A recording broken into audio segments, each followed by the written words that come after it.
Right, so tingofuna kulandirani nonse to our presentation. Lero tikupanga focus on uthenga wa nyenyezi, okay? Kunena kuti nyenyezi yani wale mpaka kumapita nthawi. So uthenga wathu lero tikupanga focus on nkhani yake imene ili yayikulu kwambiri. Fati anthu ambiri nthawi zambiri tikakhala tino tikuphunzitsana za end time. Anthu amakhala ndi stress. Amakhala ndi mantha onena kuti kodi ineyo ndizakwanisa ifati amafunso ngati kodi muzayima, right? Chivumbulutso 6 verse 17 pabwa amafunso ngati amene tino kodi muzayima. So munthu umaziyeza wekha kuti mene ndayenderamo mene ndikuzandeka mwina zizondivuta. Anthu ena amafika pachaona mwina let me just ningofa nthawi isanafike. So uthenga lero tikupanga address nkhani imeneyi yokuti no kodi tikayamba chisausochi ziyenda motani. Right? So ndichapadera chimene tofunika tichiunikire. Tisanambe tikhale nthawi yakupemphera. Tipemphere. Ambuye fathokoze mapadera ife chisomo chimene mwatipasa. We pray that mukhale nafe ndiponso mphatso yanu ya mzimu itizaze ife kuti tikathe kumva mawu ndi kuwatengera kumtima. Ndipempha m'dzina la Yesu Khristu, amen. Right, so ningopanga share the presentation. You know, I want to tiambe immediately. Okay, right, done. Okay.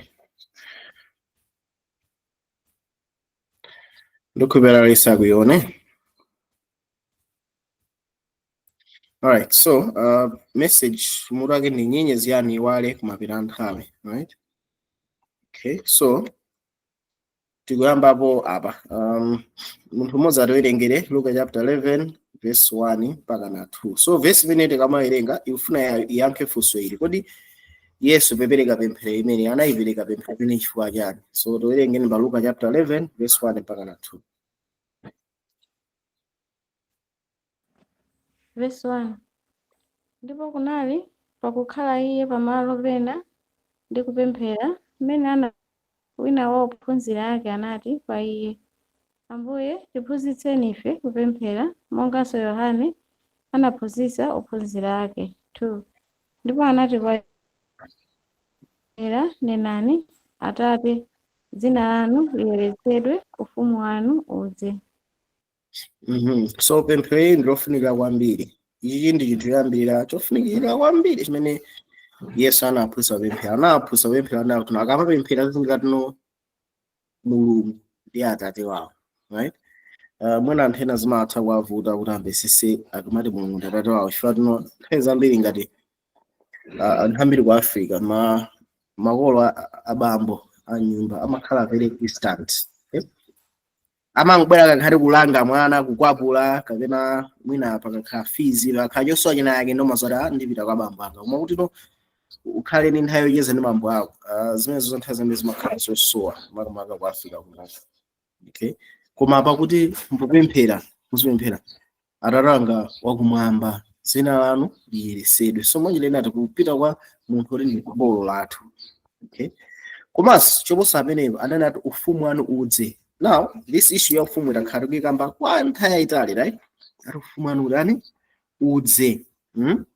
Mwenje lena nthawi imene Yesu amapemphera ichi ufumu wake wa Mulungu padzoka pasauno panalibepo. Okay, inde tozara ana Israeli anali ngati fuko limene limayimirira chimene chizadakakhala cha ufumucho koma sichinayi chokhazikika chenichenicho. Okay, so tibiriris tifuna tione ndondomeko za ufumu wa Mulungu. Ifatana ufumu wanu udze, kufuna kwanu kuchitidwe monga kumwamba chomwenso yani pansi pano. So timvetsetse kuti ndondomeko za ufumu wakumwamba zimayenda motani. Okay, so tifuna tisindikize chinthu ichi. Pali chinthu chimodzi chimene tifunika tisindikizire nacho. Mulungu yekha ndi amene ali chikondi. Mulungu yekha ndi amene ali woyera. Mulungu yekha ndi amene ali wabwino, right? Izizi sizopezeka mwa wina aliyense. Ndi zinthu zimene zikumulekanitsa Mulungu ndi zonse zolengedwa. Okay, tikamakamba za chimenecho. Alright, tiwerengeni Marko 10 verse 18.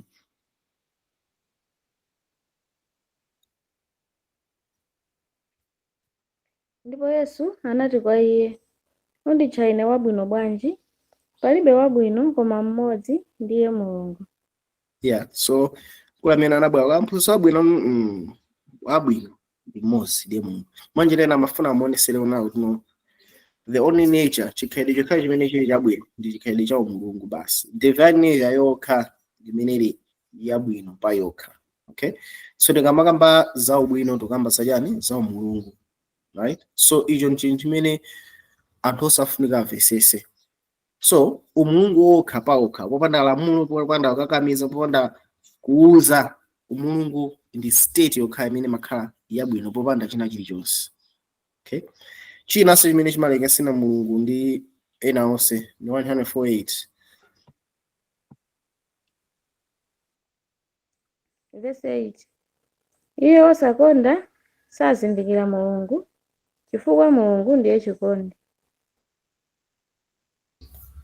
Again, so tikutha kuona paona kuno Mulungu ndiye chani? Mulungu ndiye chikondi. Mwanjira ina the divine nature, state ya umulungu ndi state yokha imene ili chikondi in the purest form, understanding of the word. So tikamakamba za chikondi ndiye umulungu, right?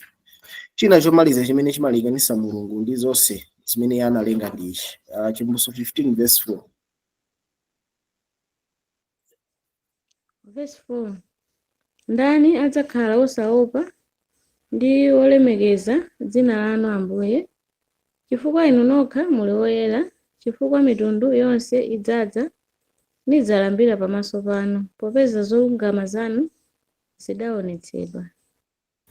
Yeah, so tikaona muno bwino akuti pakuti inu nokha muli oyera. So kuyera ubwino chikondi ndi zimene zimakhala zoyikidwa kwa Mulungu yekha. Palibe so tolengedwa chinanso chimene chili ndi zimenezi zitatuzi. Okay, anthu ambiri tikamakamba za Mulungu amaona ngati Mulungu ndiye wamphamvu yonse. Inde Mulungu ndi wamphamvu yonse.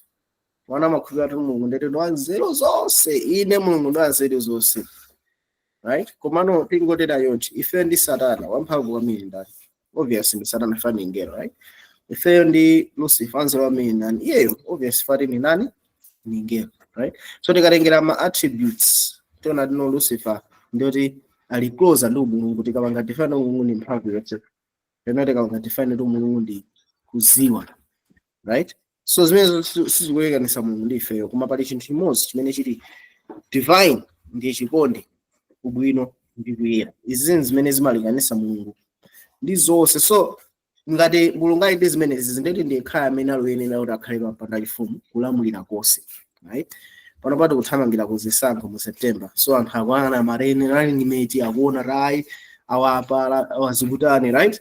Anthu akuyasakasaka kuti no ndi ndani aloyenerera kuti alamulire. So anthu amangana zinthu ziwiri. One, munthu odi khalidwe lake ndi lotani. That's the first thing. Secondly, munthu yokodi ulamuliro wake ndi lotani. So amanga kai munthu yo kena kuona kuti ulamuliro wake ndi lotani, right? So tikaona chikhalidwe cha Mulungu ndi ichi. So chikhalidwe cha Mulungu ndi chokha chimene chimweneza Mulungu kuti akhala olamulira konse. So tidamvese chikhalidwe cha Mulungu tifuna timvese kuti Mulungu amalamulira motani. Ndona mezalo zolamulira za ufumu ndi yani. So tivesese Genesis ya ufumu wa Mulungu mamba ine chiyambi cha ufumu wa Mulungu ndi kumamba. So panali Moses amene analofana ndi Mulungu amene tikuzani mwana wa Mulungu, right? So chifani ni mwana wa Mulungu ya ndi ubwino wonse, chikondi, chiyero zonse zimwe ndani mwayero, right? Fada anazilandira kwa Atate ake kuzera munjira yotani yobada kuchokera ku nthawi za nthawi kamodzi mu nthawi za nthawi, right? So kuzera mwa iye amene ali mwana wa Mulungu zinthu zonse zinatani zinalengedwa, okay? Ndipo zonse zinalengedwa za ngwiro komanso za yani zabwino, okay? So nkhani imene tikipeza pa Chivumbulutso chapter 3 verse 14 ndi Chivumbulutso 4 verse 11 tiwerengereni. Verse 14. Ndipo kwa mngelo wa mpingo wa ku Laodikaya lemba: izi anena ameniyo, mboni yokhulupirika ndi yoona, oyamba wa chilengo cha Mulungu. 4 verse 11. Muyenera inu Ambuye wathu ndi Mulungu wathu kulandira ulemerero ndi ulemu ndi mphamvu, chifukwa mudalenga zonse ndipo mwa chifuniro chanu zinakhala ni zinalengedwa. Amen. Amen. So tikaona munthu mwina papa tikuona onera kuti ngelo wa mpingo wa ku Laodicea, right, amene ndi Yesu Khristu, akulembera kwa asukulu aku Laodicea, right. So kuti no izi zakunena izizi ndokhulupirira mboni yokhulupirika woyamba wa chilengo cha Mulungu manjirena chilengedwe chonse chikuzipeza chiyambi chake mwa Yesu Khristu. Yesu ndiye sogolera amene chilengedwe chonse chikuzipeza chiyambi chake mwa ndani? Mwa iyeyo, right. And tikaona chifunso 4:11 ati no ndipo mwachifuniro chanu zinalengedwa ndi zinakhala, right. Muchizungu kapena for thy pleasure they are and we created. Manjirena Mulungu anatilenga ife kuti tizitha kumusangalatsa, right. So icho ndiye chikulu chimene Mulungu anachita kuzera mwandani mwa Khristu Yesu, right. So pa chapter 3 verse 14 akuti chilengedwe chonse chinamba mwa Yesu Khristu. Chifunso 4:11 ati no chilengedwe chonse chinazipeza chokha chiyambi chake mwandani mwa Mulungu. So pamene timapeza no Mulungu analenga zonse kuzera mwandani mwa mwana wake Yesu Khristu. Okay. So now ngati Mulungu yekha amene ali wabwino, right. Mulungu yekha amene ali woyera ndiye dzikolo kumene akulengako kumwambako kodi zinthu zidakhala zabwino motani. Okay. Chiyamba chimene Mulungu amafunika apange amafunika ike security yakonse kuti zonse zikhale zachani zabwino. Okay. China Mulungu kuti apange zonse zikhale zabwino atalenga zonse amaziza za mzimu wake. Manjirena tikaona amene musana apangira ndi Mulungu anamuza tusayezi iyendikire uno pomwe imapo ndipoyera sizotero tilena manga chinayi kuti ikhale loyera ayi mwachifukwa chakupezeka kwa Mulungu malo pajapo chuchitika nchani malo aja akhalowera. So podzazidwa ndi mzimu wake angelo onse manjirena anasanduka angelo oyera, right. So ndithu tiona kuti angelo anali woyambirira amene anali akachisa ndani Mulungu. Tikamakamba za akachisa Mulungu woyambirira nali ndani angelo. So all created beings makamaka zolengedwa za Mulungu za nzeru higher order beings like angelo and all these things zinazozedwa ndi yani mzimu wa Mulungu. Okay. So pamakhala funso ili limene tofuna tivesese timakamba zonena tuno angelo ni mizimu, right. So angelo ngatali mizimu akhalanso zazidwa ndi mizimu bwanji. So pamafunika kumvesesa tikamati angelo ndi mizimu ngati verse amene. So ndibe mphawi ine tiwerenge 1 Corinthians 15 verse 42 mpaka na 44. Verse 42. Chomwechonso kudzakhala kuuka kwa akufa. Lifesedwa mchivundi, liukitsidwa mchisavundi. 43. Lifesedwa mnyozo, liukitsidwa mu ulemerero. Lifesedwa mchifooko, liukitsidwa mu mphamvu. 44. Lifesedwa thupi la chibadwidwe, liukitsidwa thupi la uzimu. Ngati pali thupi la chibadwidwe palinso la uzimu. Okay, awazi mina kuti thambaza ife zonena kuti ineyo ndi ineyo tikamazauka muzukiro, right. Kwa anthu amene amwalira kaya kamazauka muzukiro matupi awo asakhaladi matupi koma matupi asakhala uzimu payona ameneyo. So tikaona amene Yesu Khristu anafukira kwa akufa anali thupi la uzimu koma amatha kumugwira, right. Koma thupi lake la uzimu ndi ma properties ena. One, amatha kungopezeka mgumu popanda kusegula mazenera popita kumwamba nakwera kumakwera, right. So thupi la uzimu ndi ma properties ena amene inu ndi ine matupi athu alibe. Matupi athu ndi athupi. Okay. Koma nkhani ndikakhala ili thupi la uzimu kapena thupi la nyama ngati lathu thupilo lilipodi ndipesa nanda kambatu neno muzakhala ngati angelo mwanjirena suzakhala kwatera ndi kukwatibwa. Okay. Mudziko laso pano tikamazalengera matupi athu azapasidwa chinthu china chapadera chimene chili cha uzimu chonena kuti sizakhaso ndi that familiar thing, you know, ndifuna ndikwatire chani, right. Zizo zakhatino zapangidwa dissolve fati ni matupi achani auzimu. Okay. So ina amana mbodandira kuti ndeti zakonda bwanji imene ukasangana makonda munanga wakonda.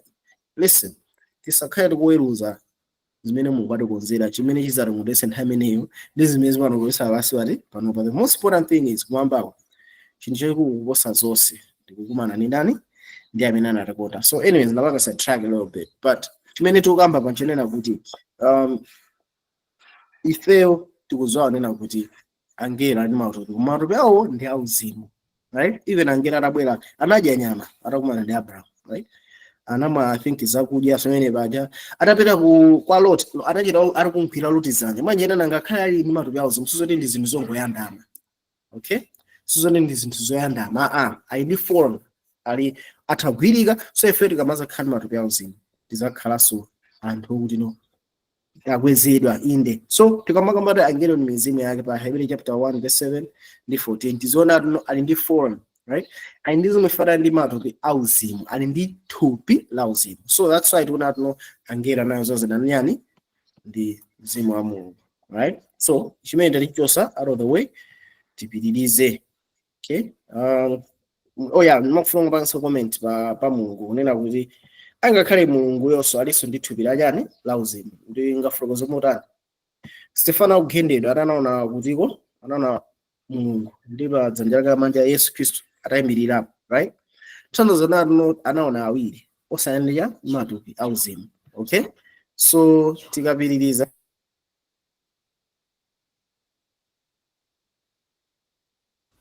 alright, so kuvesa nena kuti atata ndi thupi la uzimu, right? So that's why kuti no Mulungu ndiye mzimu, okay? Koma ngakhale atata ndi thupi la uzimu amapezeka kuti kusuzana majani mwa mzimu. That's something chimene ndifuna tichipesese, okay? So tifunika tiwerenge mavesi angapo. Ezekiel 28 verse 15. Munthu werengereka imeneyo yokha kaya. Verse 15. Unali wangwiro njira zako chilengedwere iwe mpaka chinapezeka mwa iwe chosalungama. Yeah, so tazambiri kale ndikamawerenga vesi mevisa nawo no vesi pamene amalengedwa Mulungu anamuyika china chake chimene chimampangisa akhale wangwiro. Then mazifunsa chimene ni chiyani, right? So chimene chimampangisa Lucifer akhale wangwiro si chimene Mulungu anampasa ngati ability ina yake, kapena kuthekera kumene anampasa. Koma padali chinthu chinayi chimene chinampangisa kuti akhale wachani wangwiro. Pa verse 14 ati yani. Verse 14. Amene angatiwerengere pa verse 14 tawerengani mali yangu yonde.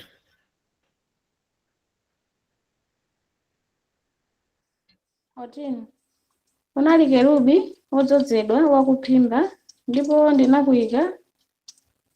Unali pa phiri lopatulika la Mulungu, unayendayenda pakati pa miyala ya moto.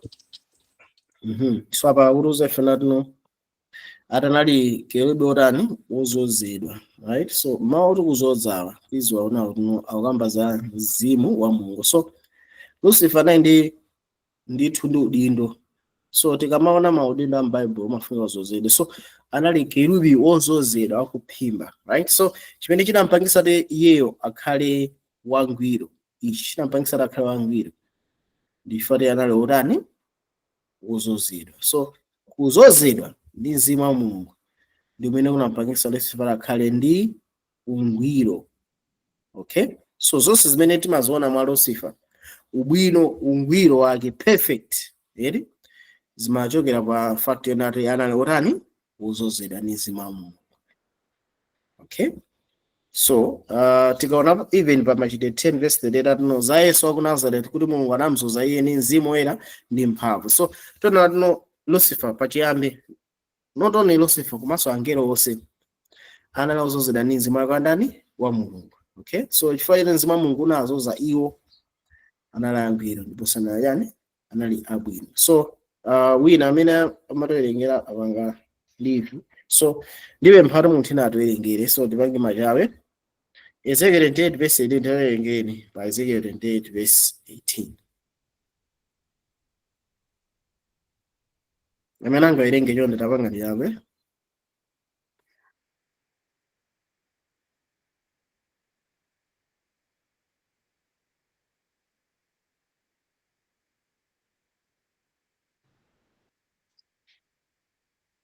Mamphulupulu zako zochuluka ndi malonda ako osalungama waisha malo ako opatulika, chifukwa chake ndatulutsa moto mkati mwako wakunyegetsa iwe, ndipo ndakusandutsa mapulusa pa nthaka pamaso pa onse akuona. chikuchitika nchonena akuti mwamphulupulu zako zochuluka ndi malonda ako osalungama waipsa malo ako opatulika. So tikamba kufufuza m'Baibulo malo opatulika malo opatulika tikaona bwinobwino kuti Baibulo lukamba chani muchizungu amakambati you have defiled your sanctuaries, muchitira kuti malo ako opatulika. So papa nkhani tino akamba za kachisi so Mose anawuzidwa ndi Mulungu tavula nsapato pomwe mapo ndipo patulika malo oyera. So Lucifer thupi lake linali lopatulika, thupi lake linali kachisi, thupi la uzimu ija, right? So atamba kuwukira Mulungu analekana ndi mzimu wake ya Mulungu, ndipo chifukwa chimene iyoyo tchimo linapelekeka mkati mwake. So tchimo ndi kulekana ndi Mulungu, right? Kapena pamene palibe mzimu wa Mulungu ndilo pali yani kulekana ndi Mulungu mmene ili tchimo. So malo opatulika amene anaipsa Lucifer kulekana ndi nani? Ndi Mulungu. So tona nawo tino akachisi a Mulungu Lucifer analekana ndi Mulungu, chifukwa chimene icho anasanduka Satana mwachitena analekana ndi ndani? Ndi Mulungu. 1 Corinthians 3:16 ali bwanji?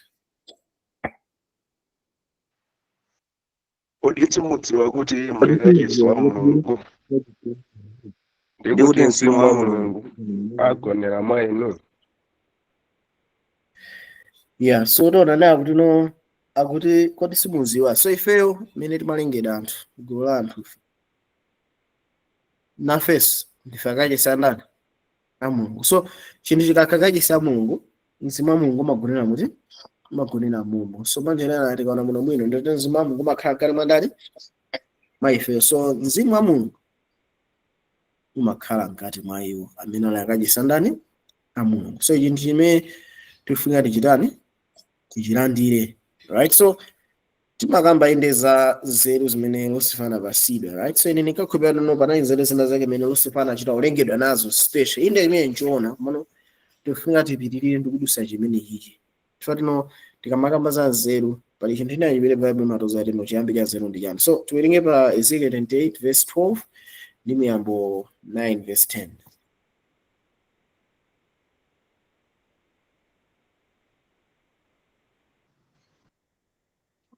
Obadwa ndi munthu iwe kweza nyimbo ya maliro yolira mfumu yathulo uziti kwa iye atero Ambuye Yehova wakomera muyeso ndi chizindikiro wodzala ndi nzeru wokongola wangwiro. Pitiriza mpaka Miyambo 9 verse 10. Okay, chiyambi cha nzeru ndicho kuopa Yehova, kudziwa woyerayo ndi kuluntha.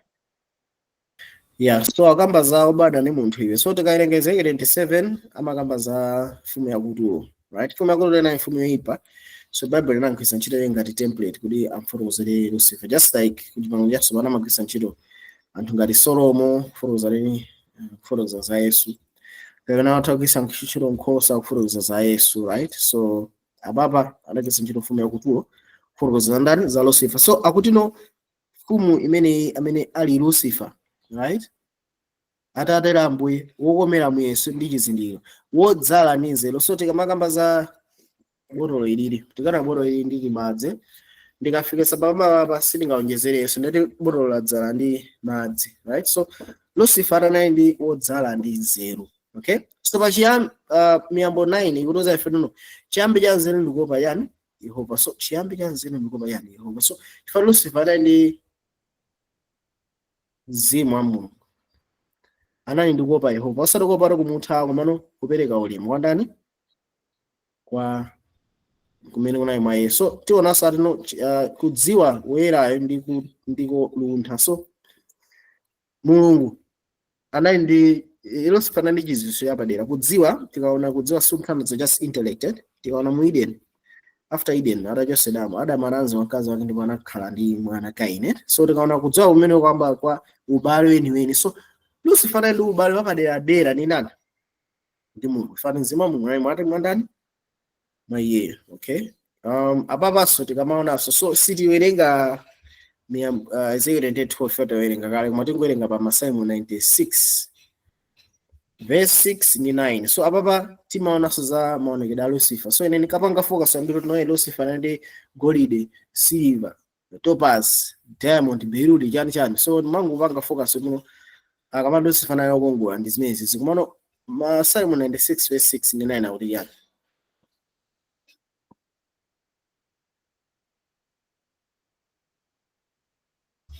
Amenanga irenge pa ngani magari nditu. Pamaso paje pali munthu, malo opatulika mwace muli mphamvu zochititsa kaso. 96 verse 9. Gwadirani Yehova moyera ndi movumetsetsa, njenjemerani pamaso pake inu dziko lonse lapansi. Yeah, mukayerenga verse yo ma Psalm 96 verse 6 ndi 9 timaona kuno amanena kuti worship the Lord in the beauty of holiness, right?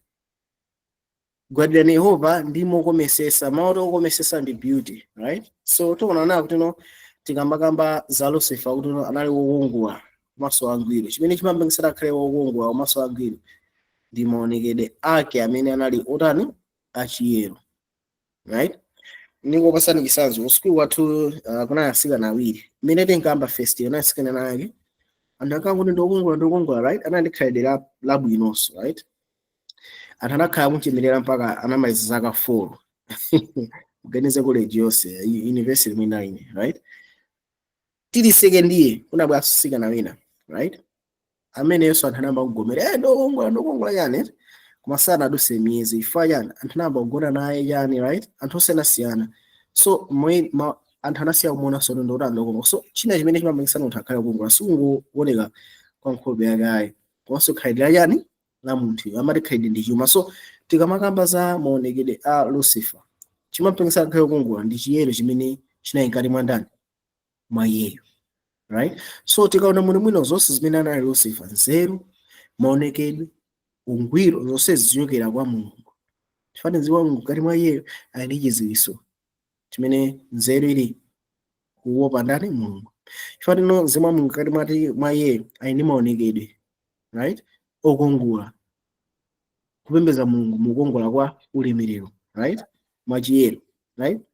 Chifukwa mzimu ali mkati mwa iyeyo ali ndi ungwiro. So lero anthu ambiri amakhulupirira no afunika chi list chinayi chachitali amayika zinthu zomiko afunika apange 1 2 3 4 ndimakwera mujani ungwiro. Ayi ungwiro tipezeka mwa Mulungu akhale mkati mwa ifeyo. So zonse zimene timazifuna, zonse zimene timazigomera ifeyo kuti no tikazichita izizi tikhala ngwiro sizimatipasa ungwiro. Chinthu chimodzi yokha chimatipasa ungwiro ifo ungwiro umapezeka mwa Mulungu okha. So ngati tikusaka ungwiro ndeti ifeyo chimene tikupanga tikusaka ndani Mulungu right. Andi tikampeza Mulungu ndeti ndi chiyero chonse chimene ife tingatani tingafune. Ife chiyero si chathu iyayi ndi cha Mulungu amene watipasa zira mwanyani mwa mzimu wake. Icho ndi chachikulu chimene tifuna titani tivesese. Alright, tiwerenge Hebrew 28 verse 14 ndi sorry Ezekiel 28:14 ndi Hebrew 12 verse 22 mpaka 23. Verse 14. Unali kerubi wodzozedwa wakumpinda. Unali kerubi wodzozedwa wakumpinda. Ndipo ndinakuyika unali pa phiri lopatulika la Mulungu. Anayendayenda pakati pa miyala ya moto. Hebrew 12 verse 22. Kumatu mwayandikira phiri la Ziyoni. Ndi mudzi wa Mulungu wamoyo, Yerusalemu wakumwamba. Ndi kwa unyinji wochuluka wa angelo. 23. Ndi kwa msonkhano wa onse ndi mpingo wa obadwa oyamba olembedwa mmwamba. Ndi kwa Mulungu woweruza wa onse. Ndi kwa mizimu ya olungama oyesedwa angwiro. Yeah, mthokoze. So tikamakamba za kerubi atonali kerubi wodzozedwa wakuphima ndipo ndinakuyika unali pa phiri lopatulika. So Lucifer amaenda pa phiri lopatulika again. Phiri simakhala lopatulika palokha yayi, phiri sinapange chine silikhalira ngwiro. So phiri lopatulika ndoti Mulungu amakhala kuti apezeka umeneko. So ndi phiri lililo limene Lucifer amaenda yendapo. Tikapita pa Hebrew akuti ife no tikuyandikira kuphirira chani la Ziyoni, tikuyandikira ku mudzi wa Mulungu ndi wachani wamoyo, Yerusalemu wakutiko, Yerusalemu wakumwamba, ndiko unyinji wa angelo otani ochuluka. So tikaona tino kumene koko kumene nayo unyinji wa angelo ochuluka ndi kumene Lucifer anali amayenda pakati pa phiri la ndani lopatulika. So ifenso atiti kusonkhana kuti kumene koko tikakhala kupembeza General Conference yathu ndetili kuti kumene koko tikamakhala tino tikufufuza likulu lathu ndi kumwamba, right? So akuti sonkhano wawonse ndi mpingo wawo bada oyamba olembedwa mwamba, right? I think it is a study ya olembedwa, okay? Pati tikaona muno bwino apapa akuti ndi kwa oyamba olembedwa mwamba ndi kwa Mulungu woweruza onse ndi kwa mizimu ya olungama oyesera angwiro. So tikamakamba za ati mizimu ya olungama oyesera angwiro, ife tikakhala tino nafenso tolumizana ndi kumwamba chimachitika nchani? Moyo wathu kapena mzimu wathu umayesera wangwiro fayani timakhala talumizana ndi mzimu andani wa Mulungu, right? So ungwiro wathu ukupezeka chifukwa tino inuyo ndi ineyo tili mzimu andani wa Mulungu. So olembedwa mwamba apa ndio takwamba zolembedwa m'buku la chani la Mulungu, okay? So ndi chachikulu chimene tofuna tichitani tichiziwe. So funso langa ndi lakuti ngati izi zinayi yonche pachiyambi tchimo linabwera bwanji? Fana tifuna tizifunso nato osanalengedwa angwiro osalani mzimu wa Mulungu zonse zinayi zabwino tchimo linabwera bwanji, okay? Ndi chimodzi chimene Mulungu anapanga. Mulungu anapanga zoti kukhale security yabwino chifukwa talisana zozeda ndi mzimu wake, right? So osanala yabwino koma amafunika apangenso security yachiwiri kuti alesa akhale osangalala ndipo anampasa aliyense ubwino wina ufulu otani osankha. Ufulu osankha ndi umene anapasida kwa ena aliyense, koma panali mmodzi amene tikuzani ndi Lucifer amene ananyazisa ufulu wake ndi kupangisa kuti zonse zilakwike chifukwa iye anasankha ufumu wina umene unalosemphana ndi ufumu andani wa Mulungu, okay? So tikamafotokoza zinthu zitifuna timvesese chinthu china pali kamvekesedwe ake mwini nali nako sinozati anthu ena muli ndi kamvekesedwe kotani umene nthawi imene ndikakhulupirira nati Lucifer yeyo mene anagesera kumwamba angufuna ati atenge anthu onse akaphe naye basi chimene akufuna chimeneyo, right? So ndati okay Lucifer ndati amangufuna ati Adamu agwe naye kenako anthu azitayika kuti game yake ndimeneyo. Lucifer anayo wangwiro, right? Tikawerenga Bible natino plan yake sina limene hayi. Actually anali plan ina yayikulu kuposa zimenezo. Actually zimenezo sizimenezo Lucifer amafuna. Tuwerenge pa Yesaya chapter 14 verse 12 mpaka 14. Akuti chani za plan imene anayo ya Lucifer. Muone ngati zikugwezana zimene magati zinafotokoza. Tuwerenge na wenewe.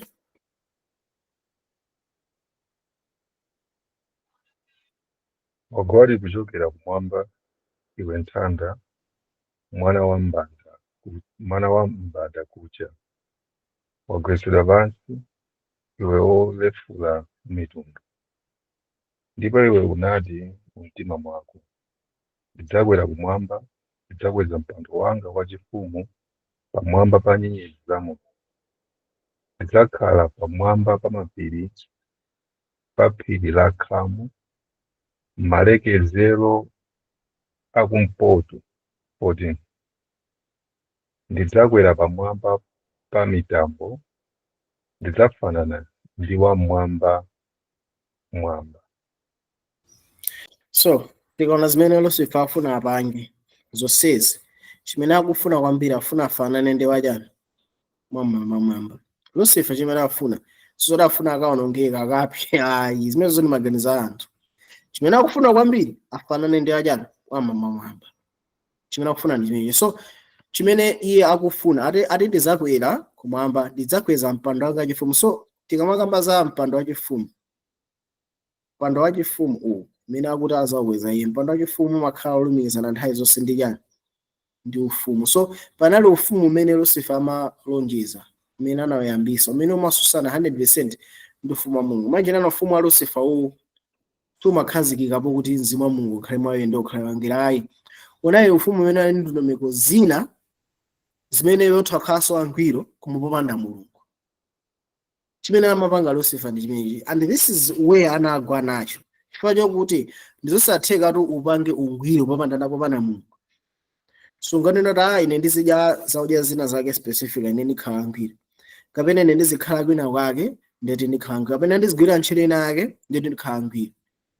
Angakhale umana ta ine chemwene ndizisala chakudya kwambiri ndikhala angwiro. Ayi tikaona even Mfarisi uja amati ndimasala kangati pa wiki, ndimapereka chachikhumi kangati pa wiki, right? So zonse zimene ife tingapange palibe ndi chimodzi chimene chingatipangitse ife kukhala angwiro. Mwina list yathu amasiyana ndi Mfarisi uja ndeti tamana ta ife ndeti ndife angwiro. No, ukangamba kuyika list iwe ndo zero ungwiro wamba ora mtaikana nawo. So Lucifer nani plan ino dino ya parallel kwa Mulungu alisazakhala zizada ndi mzimu Mulungu bya zotheka panga ufumu ina okuti popanda su Mulungu muthatakhala wangwiro zimene Lucifer amapanga ziti zimenezo. This is why even mukaona my atheist amakondo panga argue no ife titakhala bwino popanda Mulungu. My atheist after kuuza straight anamema nthamene oti ku college, right? Tikakhandika wash date makasuka mina magaimu ta lecture muna tupanga fundraising mathokosuka magaimu tosale pakapa njanja ukapita ukatolera ndalama ije anthu ali mwina so amazinena tayo ndi akhristo mpita kuchicha amakhala olusa kwambiri vuta kwambiri kuti no takutigera ngatwanzi kuti tionjezere vuta kwambiri kulala munaboza nuzaneyo munangusuka kaimu munanifusa ife uchita kudepa kuti nkhaneke ndiri wamwe kuma unoona chefist inosopana chikuza na musuka magaimu rano mubwezi muzalengeso mbuzi so kwathu. Okay, udabo kuti okay. So my atheist ambiri amaunda kugwira ntchito za chifundo. My atheist ambiri muzona amaunda kugwira ntchito zabwino zopambana kwambiri. Why? Chifukwa wafuna apange njira ina yotakhala wabwino wangwiro popanda nani? Popanda Mulungu. So even apart from atheist zipembedzo zonse zaboza kuti muzalire zinchaboza chimamanga emphasize kwambiri ntchito zimene munthu angapange. Emphasis even if you look at all religions, right? Tikaona ngati kuchi Buddha, right? Tikaona chi Hinduism angakhale Islam, right? Emphasis ni ntchito zimene ungapange. And izo the say so even chi Christ chinthu chimene chinatani chinalowa.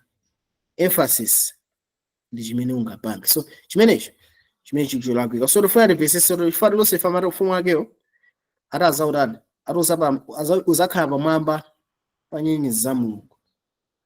Chinaso anakamba kuti azakhala pamwamba pa khamu la Mulungu. Tikamakamba khamu la Mulungu mchizungu kwande the clouds of God, right? Okay, so tifuna verse kuti no akamakamba za khamu okay pa mitambo so ndawe anakamba ufumu zakhala pamwamba pa mitambo ya Mulungu komanso pamwamba pa nyenyezi ya Mulungu apa pamwamba pa nyenyezi za Mulungu. Tufuna verse nyenyezi za Mulungu kapena mitambo ya Mulungu ndijani. So mutewerengera kumene baba Masalimo 68 verse 17 komanso Masalimo 104 verse 3 kuti verse nyenyezi za Mulungu ndijani. Magaleta a Mulungu ndi ozikwi makumi awiri inde zikwi zowirikiza Ambuye ali pakati pawo monga msinai m'malo opatulika. Verse 3 amene alumikizana mitanda ya zipinda za m'madzi nayika makongwa akhale magaleta ake nayenda pa mapiko amphepo. Ineji jajo sichinandidalise ndiwerenga mchizungu. Okay, so pa verse Masalimo 68 verse 17 ili clear. Atona magaleta a Mulungu ndiwo zikwi makumi awiri inde zikwi zowirikiza. Pamene poponso sina ndikuwerenga mavesi awiri wa njijewa kena kuti tawerengaso mchizungu fatino season ndisangalase imene anapangira translate jiwa no ngati chinafoka. So I'll read it in English. Okay, Masalimo 68 verse 17 Arian. The chariots of God are 20,000, even thousands of angels. Muona menebe? Magaleta a Mulungu ndiwo zikwi makumi awiri inde angelo. Okay, so tikamaka magaleta a Mulungu ndi zikwi za angelo. Unyinji wa angelo. Ndani Eliya anatengera kumwamba ndi magaleta. Mukaniza nane magaleta nani magali muramene. Nyumba banali ujeni panali kuinaka makamba zara nawo na ulusi kuinaka na malira mbuyo ari kumwamba kwa nano munthu akuyendesa Range Rover ndata Range Rover so kuli kampani ya Range Rover kumwambako ndata iziso ndizovutatu ndingazimvisise bani kumono tikamayerenga kuti ari magaleta anabwera kuzamtenga ndani Eliya ndi chimozimozi lero munthu atanena kuti no ndinaona akuyendesa Range Rover kumwamba foni magaleta ndi magaleta amene akuyesa chino tamene so magaleta awo amayimira unyinji wa angelo so Eliya chimene chinatenga kumwamba ndi unyinji wa angelo.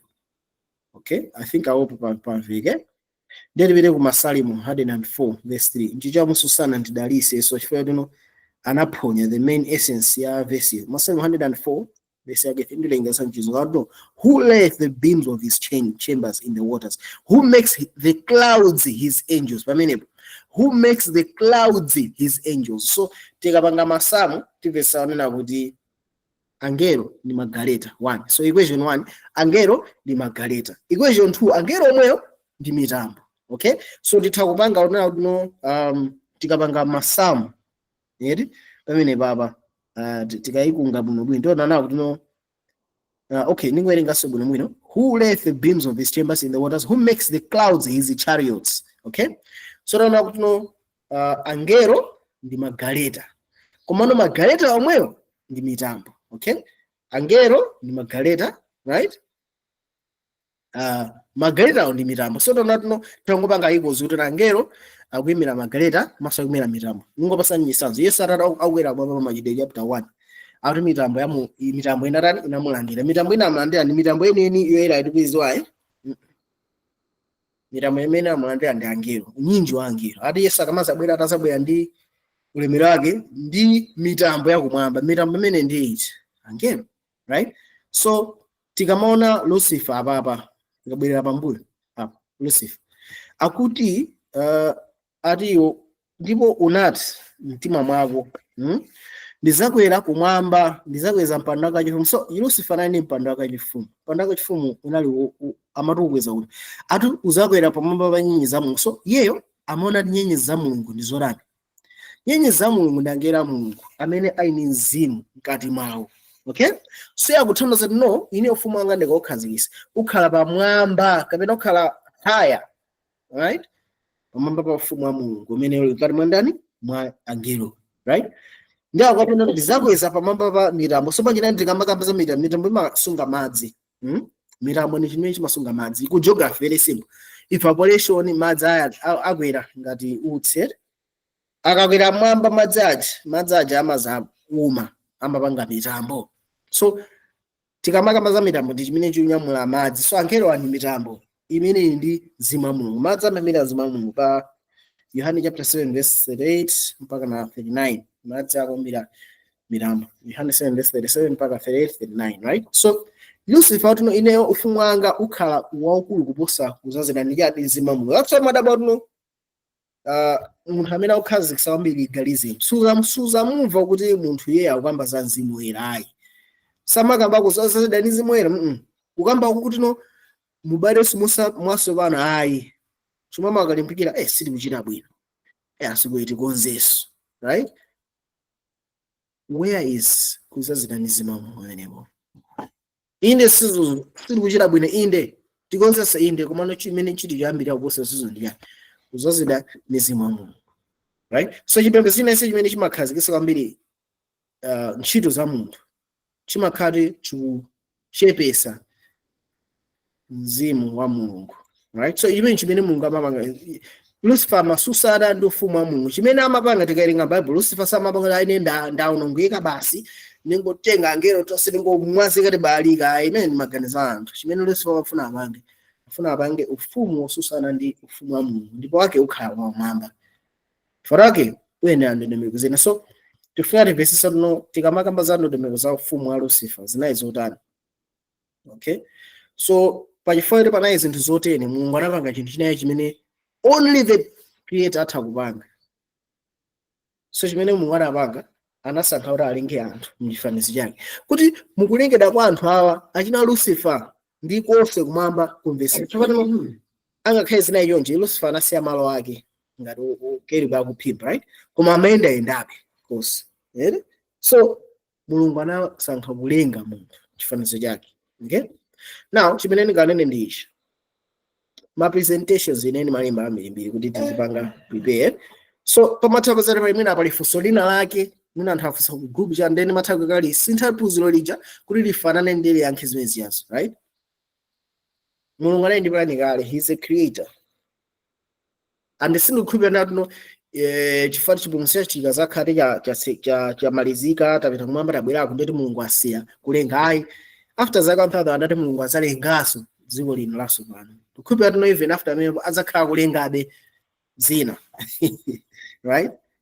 So apa patora na kuti no mulungu anali ndi plani kale kuti atilenge ife. Koma chifukwa tikobweranso chino ichichi mulungu anasankha kuti alenge anthu kuti ayankhe mafunso ena amene angelo amene anakhulupirira anali nawo.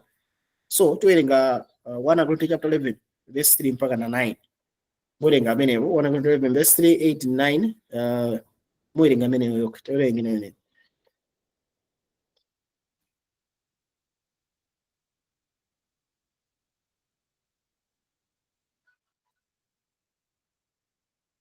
Verse 3. Koma ndifuna kuti mudziwe kuti mutu wa munthu yense ndiye Khristu, ndi mutu wa mkazi ndiye mwamuna, ndipo mutu wa Khristu ndiye Mulungu. Pakuti mwamuna sakhala wa kwa mkazi, koma mkazi wa kwa mwamuna. Verse 9. Pakutinso mwamuna sanalengedwa chifukwa cha mkazi. Genesis 2 verse 9. Ndipo Yehova Mulungu anameretsa m'nthaka mitengo yonse yokoma m'maso ndi yabwino kudya, ndiponso mtengo wamoyo pakati pa mundapo, ndi mtengo wakudziwitsa zabwino ndi zoyipa. Okay, tathokoza. So tikaona bwinobwino the whole thing. Ati mulungu polenga munthu ndi mkazi wake analenga zimene zatifanana cha angelo, right? Now tentioneni nkhani. Mulungu adatha ngalenga anthu osawiri pamodzi. No, koma anasankha amulenge Adamu kuchoka ku nthaka. Kenako Hava anatoka amayewo. Chimene chothandiza kuti chani? Chimene chimapangasa angelo akhale olungama ndi chani? Chinechi chinachoka mwa Mulungu kupita amayewo. Chinayi chani imene? Mzimu wake. Okay? Chimene chimapangisa angelo osakhala olungama akhala bwino ndi mzimu wa Mulungu mkati mwa iwo. Okay? So chimene chimapangisa Hava akhale munthu ndi chani? Nthiti imene inachoka mwa Adamu. Kuchoka mwa nthiti zonse zimene Hava ali nacho. Gene zonse za umunthu zichoka mwa ndani? Mwa Adamu. So Mulungu amafuna onena kuti no, just as mutu wa chilengedwe chonse ndiye Khristu, chimodzimodzi so Adamu ndiye mutu wa ndani wa Hava. Hava akuyimira yani? Hava akuyimira ndati tikamaona bwino mutu wa Hava akuyimira mpingo wa anthu. Okay? Hava akuyimira mpingo osiyana wa angelo. Pamene Adamu akuyimira ndani? Akuyimira Yesu Khristu. Okay? Zonse zimene Hava ali zichoka mwa ndani? Mwa Adamu. Chifukwa chimenecho Adamu ndiye mutu wa ndani wa Hava. Chimodzimodzi so kumwamba Khristu analenga zonse. So Khristu ndiye mutu wa zonse. Akuzipasa moyo wake kuti akhale angwiro. Right? So ichi chimene Mulungu anayika mu Eden kuti no anthu akazindikira kuti no tizikhala bwanji. Tipange munthu chifanizo chathu. Mu chifanizo chathu nampanga mwamuna ndi chani ndi mkazi. How God rules. Chinthu china chimene Mulungu amafuna onese ndi chimene chocho. Right? So pachifukwa Mulungu ndi Mulungu wabwino ndipo malamulo akuzera mwa democracy anapasa anthu aja mwayi kuti no munthu asankha chabwino ndiye. So panali mafumu awiri mu Eden. Mene anthu amalengedwa. Ufumu wa Mulungu, mtengo wa moyo. So mtengo wa Mulungu kuyimira ufumu wa Mulungu. Manjirena kuti tikhale angwiro pakufunika chinthu chimodzi chokha. Tikhale ndi moyo wake. Basi. Ngati mufuna kukhala angwiro mukhala ndi moyo wake. Zonse ziyamba ziye kusala chakudya, kupereka kwa anthu osauka chani, ntchito zabwino mazikamba ziye. Mukakhala ndi moyo wake. Ntchito zimene zizibwera naturally kwa inu. Sizoti zizikhala nazo zimene zikupulumutsani ayiso. Lezi zikhala chipatso cha chipulumutso chanu kuti no ine ndine munthu opulumutsidwa kenawo zinthu zizambara kuonekerano mu ntchito zanu. pamene ufumu wa Satana ndio unaliwo tengo wakuzesa zabwino zoyipa, ndio tinongofunika nzeru zokwanira. Ndiye ukakhala ndi nzeru zokwanirazo iwe uzizisankhira wekha zabwinozo ndikumakana zoyipazo. Okay, ufumu wa Satana ndio zilingati nawo tinokuziwa kuti okay ineyo ndete sukwana ameneyo ndikanika mimba ndete sikulu indithera ndete munthu uja apeza watenga mimba kenako akachesa mimba ichi. Mwana ufumu wabwino wakuzesa zabwino ndi anzoyipa, right?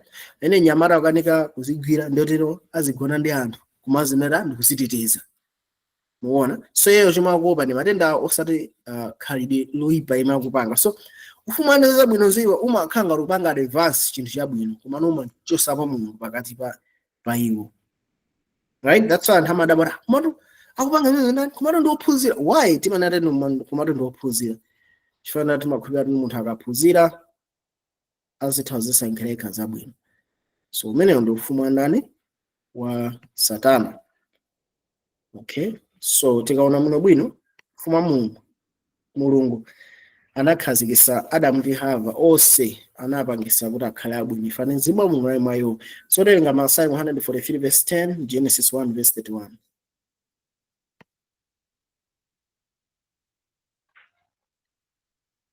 Mundiphunzitse chokonda inu, popeza inu ndi Mulungu wanga. Mzimu wanu ndi wokoma. Nditsogolere kuchidikha. Genesis 1 verse 31. Ndipo anaziona Mulungu zonse zimene adazipanga, ndipo taona zinali zabwino ndithu. Ndipo panali madzulo ndipo panali mmawa, tsiku lachisanu ndi chimodzi. So tikaona muno bwino apapa Masalimo 143 verse 10 akutuza fino mundiphunzitseni chokonda inu popeza inu ndinu Mulungu wanga. Muchizingapata mzimu wanu ndi wabwino, right? So tingazewe bwanji kuyenda njira yongoka tikhale ndi mzimu wabwino. So Mulungu ana zonse ananata zosinzira zabwino mwanjira ina Adamu ndi Hava nayo sezede ndi chani ni mzimu wa Mulungu chilengerere iwo. Okay, koma mwangati tikuziwira analopasira yani analopasira mwayi wa sankho. Okay, now timakamba za nyenyezi za Mulungu. Mulungu ananena kuti anakhazikitsa ufumu wake pamwamba pa nyenyezi za ndani za Mulungu. Musaiwale menewe. So presentation yathu ikukamba za nyenyezi za ndani za Mulungu. So tikusindikabe kumene kwa nyenyezi za Mulungu. Nyenyezi zimene zikumera angelo. So Mulungu alenga Adamu ndi Hava wapasa mzimu wake zonse zabwino kumwamba kunachitika motani. Mulengere Yobu chapter 38 verse 3, 6 and 7 komanso Luka 3 verse 38.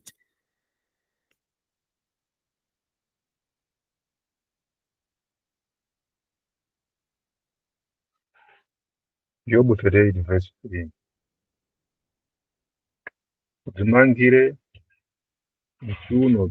Udzimangire mchiuno tsono ngati mwamuna. Ndikufunsa undidziwitse. 6. Maziko aje anakumbidwa pachiyani, kapena anayika ndani mwala wace pangodya. 7. Muja nyenyezi za mmwamba zinayimba limodzi mokondwera, ndi ana onse a Mulungu anafuwula ndi chimwemwe. Luka 3 verse 38. Mwana wa Enosi, mwana wa Seti, mwana wa Ada, mwana wa Mulungu. Alright, so tikaona apopo tiona tino nyenyezi zimene zinasangalala dzuka pasira lengede. Nyenyezi zizo ndi angelo a Mulungu. Chifukwa chani? Angelo a Mulungu ataona amene munthu analengedwa anasangalala kwambiri, anamvesesa zinthu zambiri. Ife tino paja tino ati mkazi sanalengedwe chifukwa cha amuna koma mamuna sanalengedwe chifukwa cha mkazi koma mkazi analengedwa chifukwa cha amuna. Pa chifukwa ichi afunika kukhala ndi ulamuliro pamutu wake chifukwa cha nani? Cha angelo. Adamu anali mutu wa Hava chifukwa cha nani? Cha angelo. So angelo atamba kuona chimene anasangalala kwambiri. Nyenyezi za Mulungu zinasangalala. Manje nana mafusena amene ali nawo anamba tani kuyankhira. Koma chipusa amene papa anakamba za ana Mulungu. So tikaona pa Luka 3 akuti Adamu anayinso mwana Mulungu. So buku la Yobu tikaona muno bwino ana Mulungu ndachanabwawo zazionesedwa pamaso pa Mulungu, right? So by this time Adamu anayatagwa. Okay, amene anamgwetsa Lucifer. So Lucifer anapita ku meeting iko. So titaona kuti muna ana mulungu ndi ma representatives amaiko amene mulungu analenga. Okay, so ana mulungu adabwera ku meeting kuma unikira amene Adamu kapena angelo kutani angelo pamodzi na ana mulungu adabwera kusomanga kuti kuti munthu uyu mega pake ndiye njo tikamakamba za difference ya mulungu ndi choncheti. Ndikumavesa kuti okay, zonse zimene ife tili zichokera mwa ndani? Mwa Khristu Yesu. Zonse zimene Hava zichokera mwa ndani? Mwa Adamu. Ndimaona kuti okay, nkhani ndiyo. So Hava akha fupa la mafupa ake, thupi lake, nofu wake. Okay, ndimavesa kuti okay, chimodzimodzinso kuti no ifeyo ungwiro wathu wonse, zelu zathu zonse, chiyero chathu chonse, chilichonse chimene tili zichokera mwa Yesu Khristu. Ndikhulupirira mwamvesa amenewo be. Efeso chapter 5 amati chani? Akuti ife okamba za ife opulumutsidwa amene tili ndi Mzimu wake, ati ife nofu wake, ife thupi lake. Ichi ndi chinsinsi ndikamba za Khristu ndi mpingo wake. So anthu awa anamvesa mwabaderadera kuzera mwa chiyembekezo. So anthu anasangalala kwambiri, angelo komanso ana mulungu anasangalala kwambiri kuti zikuteni. So nkhani ija tikusayona Lucifer anaukira mwana ndakweza mpando wachifumu amanyinya za Mulungu. So ndi pamene Mulungu amampasa Abraham ulusi ukhoza nyenyezi zija. Wayona nkhani ija ne? Tione Genesis 15 verse 5 ndi 16 adiyani.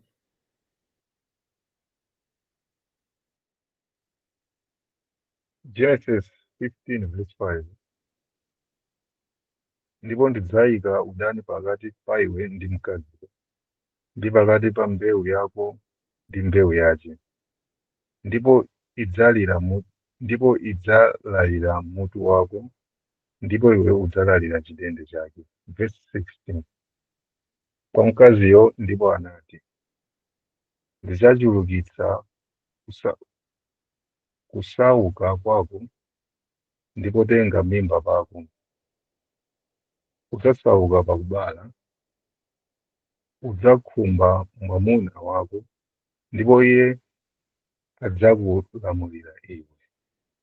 So anthu ena amakhulupirira kuti no iyayi ichi chilo kuti mwamuna ndi amene amalamulira, mwamuna ndi mutu wa banja, ichi chinabwera chifukwa cha uchimo. Ayi, sichinabwera chifukwa cha uchimo iyayi. Tikawerenga ku Korinto akunena kuti mwamuna ndiye mutu wachani wa mkazi chifukwa cha angelo. So izo zomwe Eden zinalipo kale, chifukwa tino even atachimo Mulungu anamfunsa ndani? Anamfunsa mwamuna. Pakati pa Adamu ndi Hava anayamba kuchimwa ndi Hava, chifukwa Mulungu sanafunse Hava, chifukwa mwamuna naye mutu wachani wa banja. Right? Amene anapasa zina kwa anzake ndani? Adamu kapena Hava? Anapasa zina zake ndani? Ndi Adamu. Right? Tikaona muno bwino 1 Corinthians 11 verse 3 akamamba tino mutu wa Khristu ndiye Mulungu. Mutu wa Adamu ndiye ndani? Khristu. Right? Mutu wa Hava ndiye ndani? Adamu. So zichokera ku Mulungu kufika ku munthu. Okay? So kumano mu Eden muja Lucifer anamuza Hava kuti akukadya ichi mukhala ngati Mulungu, mwachita njira yokha ngati Mulungu, tikufunika ndiye tinoti nkukhala ndi nzeru. So Hava ngati wakhala ndi nzeru ija ndiye ngati Mulungu, iye ndiye ali pamwamba ndani? Pa Adamu. Muona menene Adamu ngati adya chinthu chija ndiyeyo ali ngatinso Mulungu, ndiyeyo ali pamwamba pa ndani? Pa Khristu. So mwanjirena chinapanga ngati invert chinthu chija.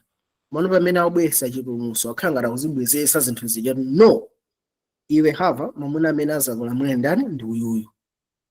Ndikhulupirira mveka. Right? So pana izinto zina zimene anapasanso madalitso ngati mu Eden kuno abalana achulukane, koma chifukwa cha tchimo atakapobala apo akamabala kazi ana aziva ululu kubala. Right?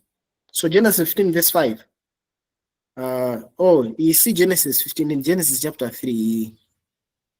In the Genesis chapter 3, sorry, see mafunika ikhale yonje. I think menene wabanga kuwapendere zinto zinalagika. Okay.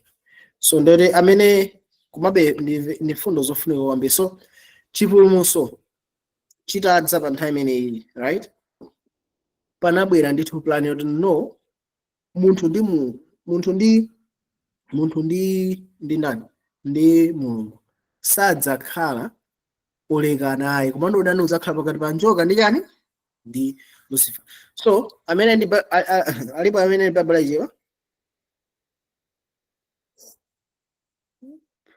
Okay, ndipite ku Genesis 15 verse 3 wo mapanga kope mwakikapo mabe mfundo ndi fumu ambi. So tipite ku Abraham, Genesis 15 verse yake ya 3. Tikawerenga Genesis 15 verse 3 mukawerenga mu buku la Abraham. So ndikeza phone. Okay, Genesis 15 verse 3 ndipo Abraham anati, taonani simunandipasa ine mbewu, ndipo taonani ubada nyumba mwanga adzalowa malo mwanga. So Abraham anatakalamba kuti ambuye simunandipase mwana. So amene azapitirize kukhala ulowa nyumba mwanga manjerera tikana muno bwino Mulungu anampanga promise apapa.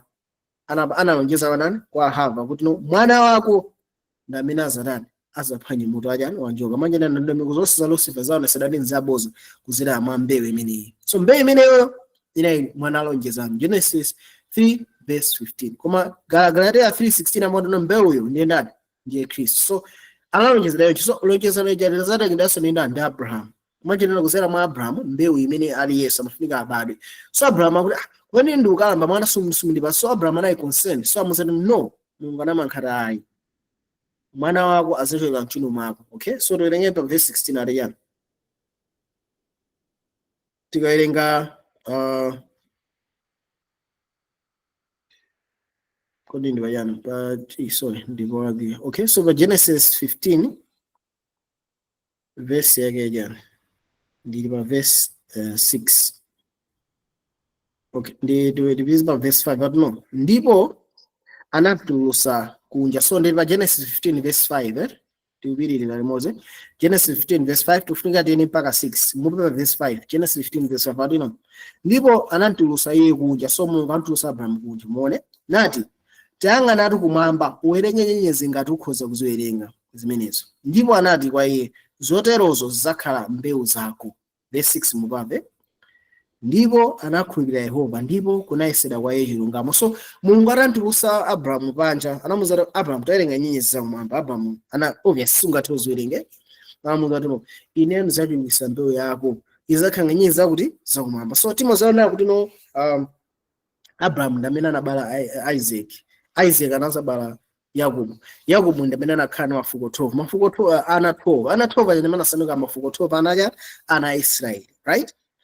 Komano ichi chimene Mulungu amayankhula poso kuti Mulungu amangothandiza Abraham azakhala ndi zidzukulu zambiri. No, nkhani yeniyeni ya baba ni nyenyezi zija Lucifer amakamba kuyambirira kuti kunena kuti iya ineyo mfumu wanga uzakhala pamwamba pa nyenyezi za ndani za Mulungu. So Mulungu amuza Abraham kuzera mwa iye iweyo ineyo ndizipezera ndekha nyenyezi. Mwanjirena funso limene Lucifer ana challenge kumwamba kuti no ufumu wanga ukhala pamwamba pa nyenyezi za Mulungu.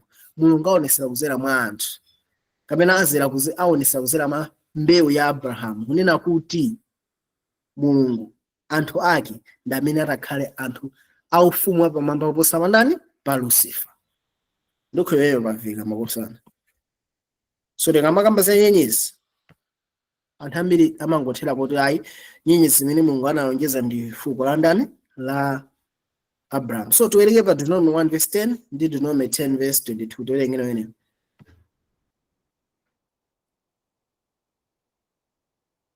Yehova Mulungu wanu anakuchulukitsani ndipo taona lero muchuluka ngati nyenyezi za kumwamba. Yehova Mulungu wa makolo anu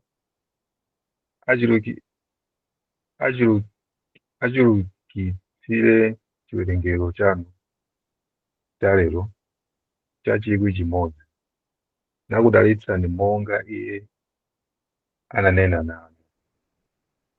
10 verse 22 makolo anu anatsikira ku Igupto ndiwo anthu a 70.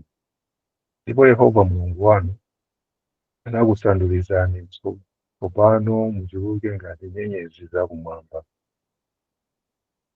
So kodi ichi ndi chimene Mulungu amatanthauza Mulungu pamuza Abraham kuti ndidzachulukitsa mbewu yako ngati nyenyezi za kumwamba. Kodi amangothandiza tino fuko la ana Israeli basi kapena Mulungu amafuna yake zimene Lucifer anakamba pa Isaiah chapter 14 verse 12. Okay, ndikupita nkhani ndiye kuposa amenepo. Okay, tatalengeni pa Roma 4 verse 11 mundu werenge Roma 4 verse 11 yokhe ndeni fotokoza tena amenepo verse 11. Ndipo iye analandira chizindikiro cha mdulidwe ndicho chosindikiza chilungamo cha chikhulupiriro chomwe iye anali nacho asanadulidwe, kuti kotero iye akhale kholo la onse akukhulupirira, angakhale iwo asanadulidwa, kuti chilungamo chiwerengedwe kwa iwonso.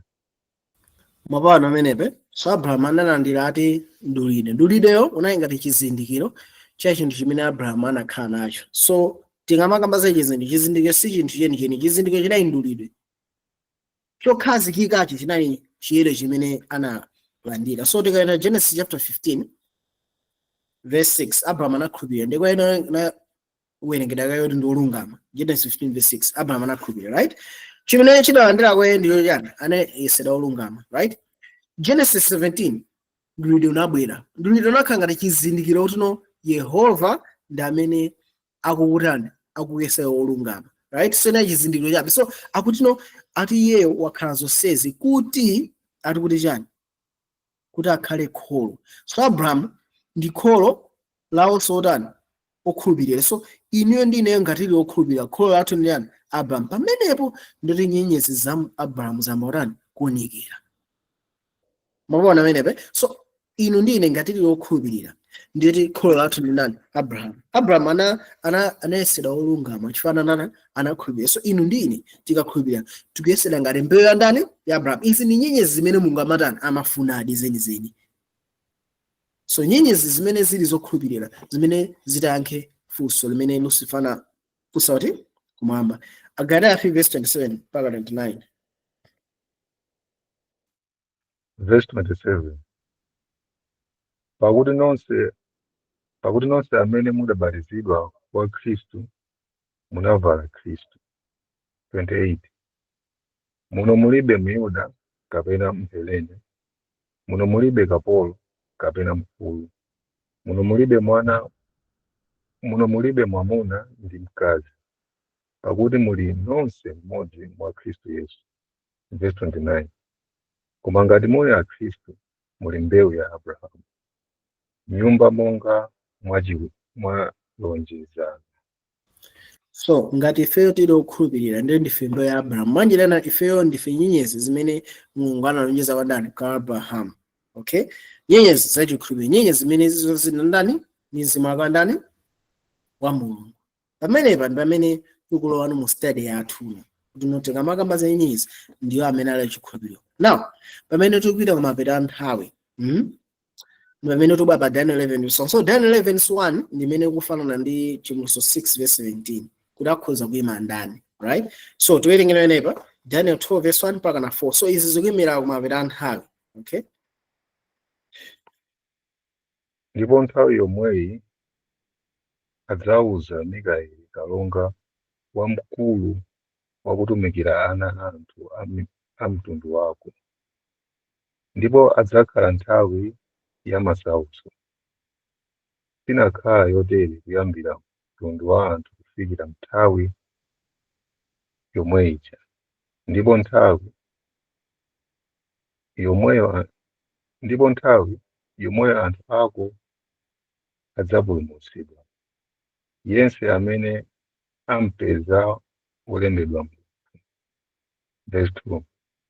Ndipo ambiri a iwo ogona mfumbi lapansi adzauka, ena kunka kumoyo wosatha ndi ena kumanyazi ndi mnyozo wosatha. Verse 3. Ndipo aphunzitsi adzawala ngati kunyezimira kwa thambo, ndi iwo otembenuza ambiri atsate chilungamo ngati nyenyezi ku nthawi za nthawi. Verse 4. Koma iwe Danieli, tsekera mawu awa nukomere chizindikiro buku, mpaka nthawi yachimaliziro. Ambiri adzathamanga chauko ndi chauko, ndi chidziwitso chidzachuluka.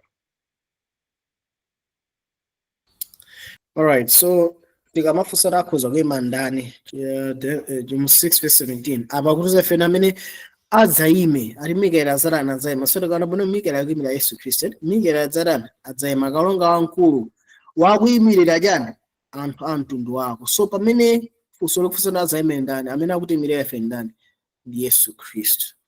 Okay, pazakayisa usoinde siri kukana koma amene akuyimirira ife ndani ndi Yesu Khristu. Now tione nene pakuti no ndipo ambiri aiwo ogona fumbe apasa za usukida etc. Verse 3 muone nene pa ndipo aphunzitsi adzawala ngati kunyezimira kwa thambo. So pamene nthawi mwapite kupita aphunzitsi, right? Aphunzitsi ndi ati mukaona Bible yachizungu amakamba the wise.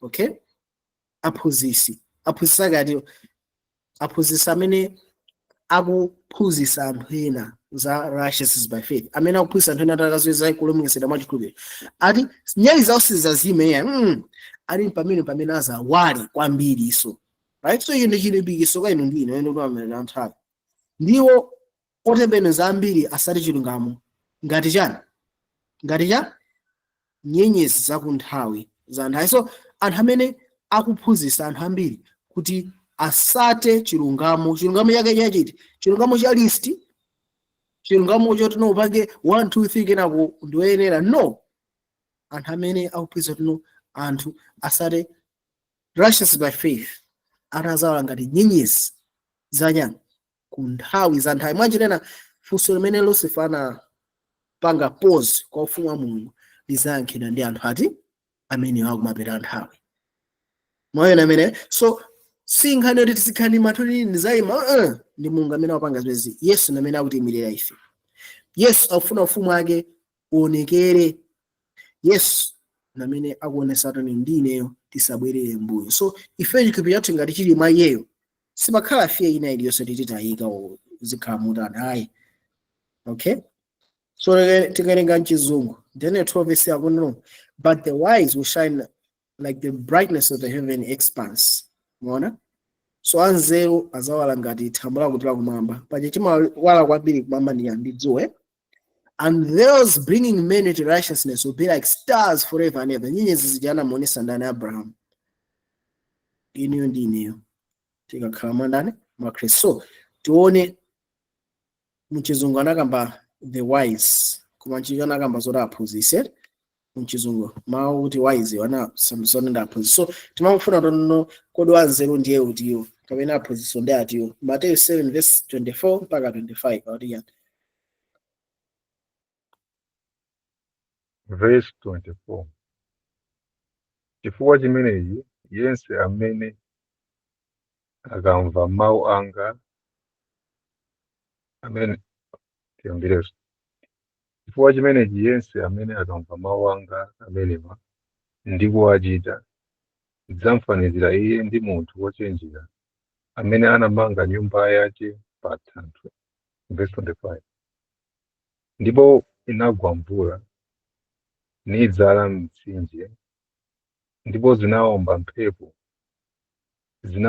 zinagunda pa nyumbayi koma sinagwa chifukwa inakhazikitsidwa pa thanthwepo. So anzeru amene atawale makamaka amene upatala nthawi na anthu amene akumva mawu a Mulungu ndikuwatani ndikuwachita. Paja mawu a Mulungu ndi Yesu Khristu, right? Amene amva kuyitanana kwawo apereka moyo kwa Yesu Khristu ndipo akupitiriza kukhulupirira. Osewa palibe oli ndi mmodzi amene ataphe. Chifukwa tino iwo akhazikika pa thanthwe ndani Yesu Khristu ndipo ankhale chisaso chitabwera kugula ndi kugulitsa ataletsa. Koma anthu ake amene ali anzeru amene chizungu tino chiyare aphunzitsi sazagwa koma atazatani asanyezimiranso kwambiri azaonekera kwambiri. So ichi ni limene tuchiyembekeza chabwino. Awawa ali otembenuza ambiriwa chizachitire njani? Otembenuza ambiri azawala ngati nyenyezi. Tiwerengere pa Miyambo 11 verse 30 ati bwanji. verse 30. Chipatso cha olungama ndi mtengo wa moyo, ndipo okola mtima ali wanzeru. So tikaona mchizungu atino amene atembenuza ambiri ali wanzeru. So amene akukola mitima ya anthu kuti akamusatere Mulungu ali wachani? Ali wanzeru. So chipatso chawo chimene chikuwasatererayo ndiye chani? Mtengo wa chani? Mtengo wa moyo. Mwanjinena chimene chikuwasatera iwo ndikukhala ndi Mulungu nthawi zamuyaya. So ndimakufuna tisakhale anthu amantha, tisakhale ndi anthu onena kuti kodi nthawi yatha ndifika bwanji. No. Ayiso tikaona malonjezo a Mulungu tuone kodi Yesu nkhani yenyizi anayifotokoza moti chani. Iniyo ngati tili ndi Mulungu tisachite mantha ena aliwonse. Chilimuso 1 verse 20 muone akuti chani. Chilimuso 1 verse 20 nkhani yenyizi akuti chani. Chinsinsi cha nyenyezi zisanu ndi ziwiri chimenezi zimene unaziona pa dzanja langa lamanja ndi zoyikapo nyali zisanu ndi ziwiri zagolide. Nyenyezi zisanu ndi ziwiri ndizo angelo a mipingo isanu ndi iwiri, ndipo zoyikapo nyali zisanu ndi ziwiri ndizo mipingo isanu ndi iwiri. So tikaona nyenyezi zili mdzanja lakandana la Yesu. Nyenyezi ndi angelo asanu ndi awiri. Angelo m'Baibulo amango tanthauza otumikira. So angelo asanu ndi awiriwa ndi otumikira, ndi anthu amene akutumikira, right? Chifukwa even ndikalenga pa Chinthu chapter 14 verse 6 mpaka 8 amakamba za uthenga angelo atatu. Si angelo ena amene awalidi, ndi atumi. Angelo just means munthu otumira, right? So angelo amipingo isanu ndi iwiri. Mwanjinena anthu amene akhala azitumiki ake ku mpingo wake ali mdzanja lake, amene akuphunzitsa ali mdzanja lake, right? So nyenyezi zimene zimene ndi ineyo sili palibe amene angati chose m'manja mwake mwandani mwa Khristu. Palibe chisawo chimene ngati chose m'manja mwake. Actually Yesu anazikambanso zimenezi pa Yohane chapter 10 verse 27 mpaka 30 ati yani. Verse 27. Nkhosa zanga zimva mawu anga, ndipo ine ndidzazizindikira, ndipo zinditsata ine. 28. Ndipo ine ndidzapatsa moyo wosatha, ndipo sizidzawonongeka ku nthawi yonse, ndipo palibe munthu adzazikwatula mdzanja langa. 29. Atate wanga amene anandipatsa izo ali wamkulu ndi wonse, ndipo palibe wina angathe kuzikwatula mdzanja la Atate. Verse 30. Iye ndi Atate, ine ndi Atate ndife amodzi. So tikamakamba za nkhosa zina zimene ali nazo zimene zikufunika zimve mawu ake akuti chani? Khola ndi chani? Tikakhala nkhola lake timva mawu ake akuti ife atipatsa chani? Moyo tani? Moyo wosatha. Okay, ndi muone menepa. Atate wanga amene anandipatsa izo ndi wamkulu ndi wonse, ndipo palibe angathe kuzikwatula chani? Mdzanja la Atate. Komanso palibe munthu amene angati kwatule mdzanja langa. So tikamakamba za khola limene Mulungu ateta nafe lonse, ndi khola limene likugwiridwa mdzanja la Atate ndi la Mwana. So ngati nyenyezi zili m'manja mwake palibe amene angati chose. Kona kwa Mikaeli amene akuyimira anthu ake azayima, right? So akuyimira ine ndi ine. So pamene timayenda nthawi tisakhale fear, tisakhale ni mantha, right? Ati chikondi chene chili chimaso chani chimachosa mantha. Okay, so ngati tili mwa Khristu tisakhale ni mantha ena aliwonse yayi. Solomon akambako za chinsinsi chimene chimandisangalatsa. Nyimbo ya Solomon chapter 6 verse 10 ariyana. Who is this that appears like the dawn? Aoneka ngati mbanda kunyandani. Beautiful as the moon, akuwala ngati mwezi. Bright as the sun, kuwala ngati dzuwa. Or inspiring as the stars in procession. Wamaonekedwe opsa ngati nyenyezi mayendedwe ake. Muona wenepe? So kwamba za mpingo kufanana ndi zinthu zitatu: mwezi, dzuwa, nyenyezi. Why? Chifukwa lonse panapanga challenge zinthu zimenezi. Okay, ndiye mutenga miyambo ya Solomon imweyo mutengera mu chichewa verse 10 ariyana. Daniel atuluka mbanda kucha, wokongola ngati mwezi, woyera ngati dzuwa, kuopsa ngati nkhondo ndi mbendera.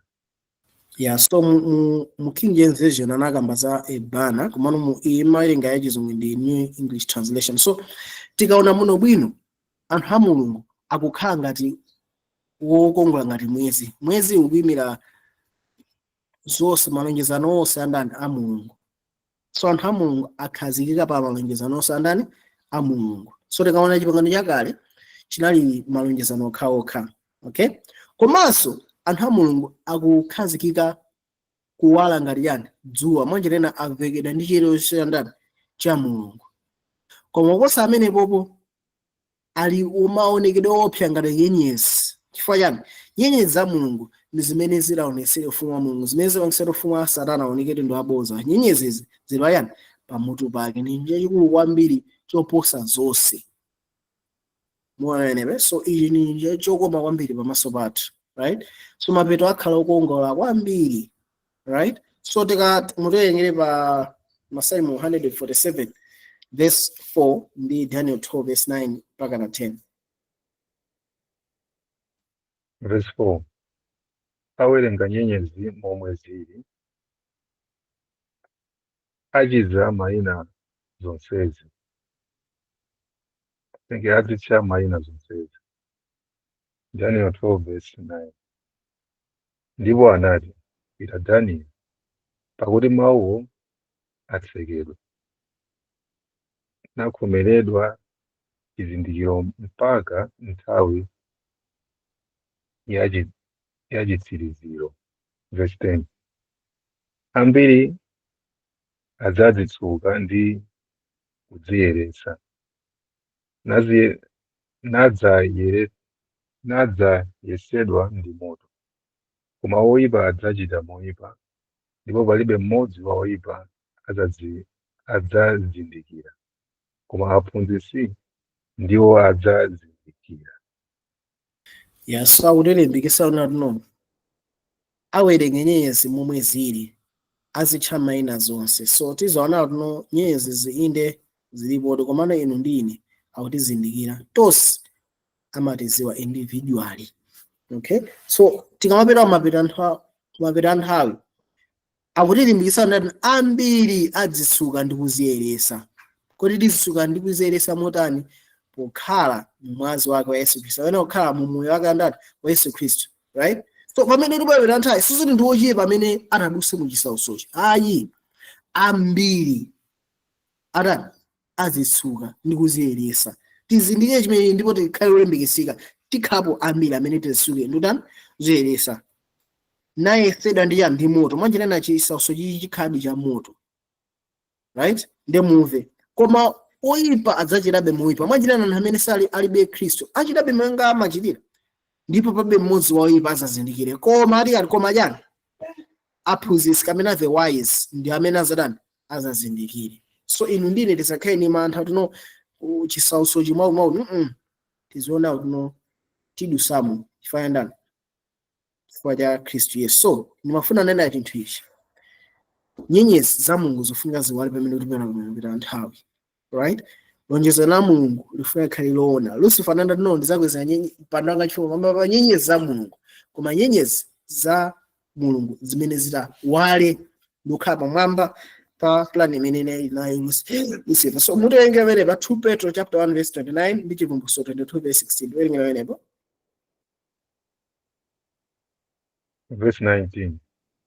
Ndipo tinawo amuna achinenero okhazikika koposa, amene muchita bwino posawalamulira, monga nyali yowunika m'malo a mdima, kufikira kucha ni kuwunika thanda pamwamba yanu. Revelation 22 verse 6. Ine Yesu ndatuma mngelo wanga kukuchitirani umboni za izi mpingo. Ine ndine muzo ndi mbadwa ya Davide, nyenyezi yonyezimira pa ntanda. Alright, so tikaona muno bwino kodi nyenyezi za Mulungu ziuka bwanji? Taona kale kuti kwa Roma 4 verse 11 na Galatia 3 verse 28 mapita uku, nyenyezi za Mulungu ndi amene akhulupirira mwa Abrahamu mwachikhulupiriro. Na ndimafuna kuti tilumikizane zonsezi pamodzi. Mbewu ya Abrahamu ali zakhala nyenyezi yakuti yakumwamba, right? Komano mbewu ya Abrahamu ndi atiyo, mbewu ya Abrahamu ndi onse amene ali ana a Mulungu mwachikhulupiriro, right? Now, mbewu ya Abrahamu ifunika ifanane, ikhale ngati nyenyezi mwapaderadera, makamaka mapita nthawi. Zikhala bwanji? 2 Peter 1 verse 19 tinawo machinenero okhazikika koposa ati tichita bwino kuwasamalira. Muone wewe, tikachita bwino ndi achinenero ati zikhala bwanji? Atino monga nyali yakunika mala ndima, mwachitena zakusogolo zili ndima, chinenero mawu ake nyali kunika kusogolo. Ndi muone wewe, kufikira kukacha ati nikauka yani? Nikauka nthanda pa mtima yanu. So the whole reason why timapanga study prophecy sikungoza re Elon Musk akutani ka Bill Gates apanga chani basi monga chitwazi presentation. No. The main point, you know, nikauka nthanda pa mitima yanu. Nthanda ndi chani? Nyenyezi ikauke mitima mwathu. Ndi Yesu akufotokoza chimwe nena kuti ine ndine muzu wa David. Nyenyezi yenyezi imeyajani ya nthanda. So this is why tupanga study prophecy. Why tupanga study prophecy? Araphunzitsi na mena zazindikire kumepa sazatani sazindikire yani.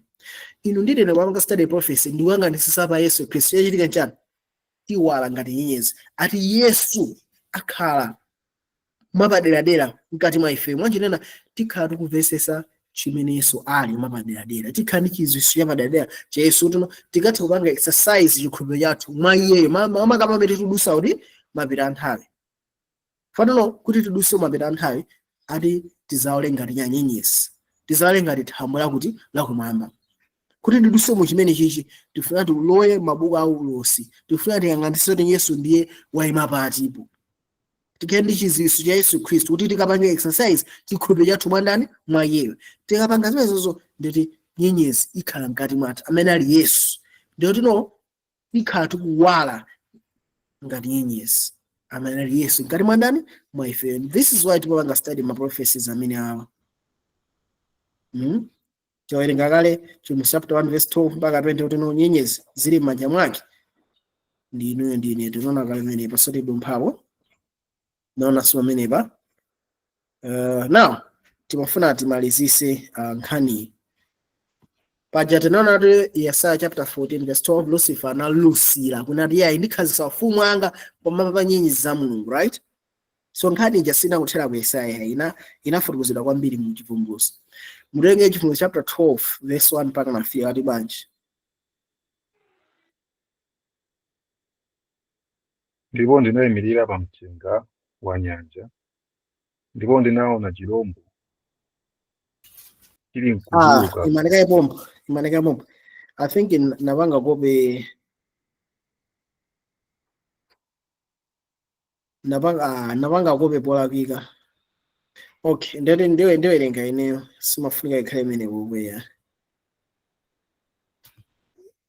Okay, ndiwerenga ndiri ineyo navanga kope chivumbulutso 13 instead of chivumbulutso 12. Ndizo abalika menewo. Okay, ndiwerenga ineyo ndikuti Bible ngachiyo. Okay, chivumbulutso 12 verse 1 mpaka na mpaka verse 4. Verse 4. So 12 verse 1 mpaka 4. Okay, ndiwerenga kuti no. Ndipo chizindikiro chachikulu chinaoneka mwamba, mkazi wovekedwa dzuwa ndi mwezi kumapazi ake, ndi pamutu pake kuona wanyenyezi 12. So akuona mkazi uyu tumuona apapo. Okay, so akuona mkazi kumapazi ake kuli chani? Mwezi wovekedwa chani? Dzuwa. Ndi pamutu pake pali chani? Kuona wanyenyezi 12. So tikupitiriza. Ndipo anali ndi pakati, ndipo anafuula ali kubuula ndi kumva kwa zobala. Okay, verse 3. Ndipo chinaoneka chizindikiro china mwamba. Taonani chijoka chofira chachikulu chakukhala nayo mitu 7 ndi nyanga 10 pamutu pake, nduwira zachifumu 7. Verse 4.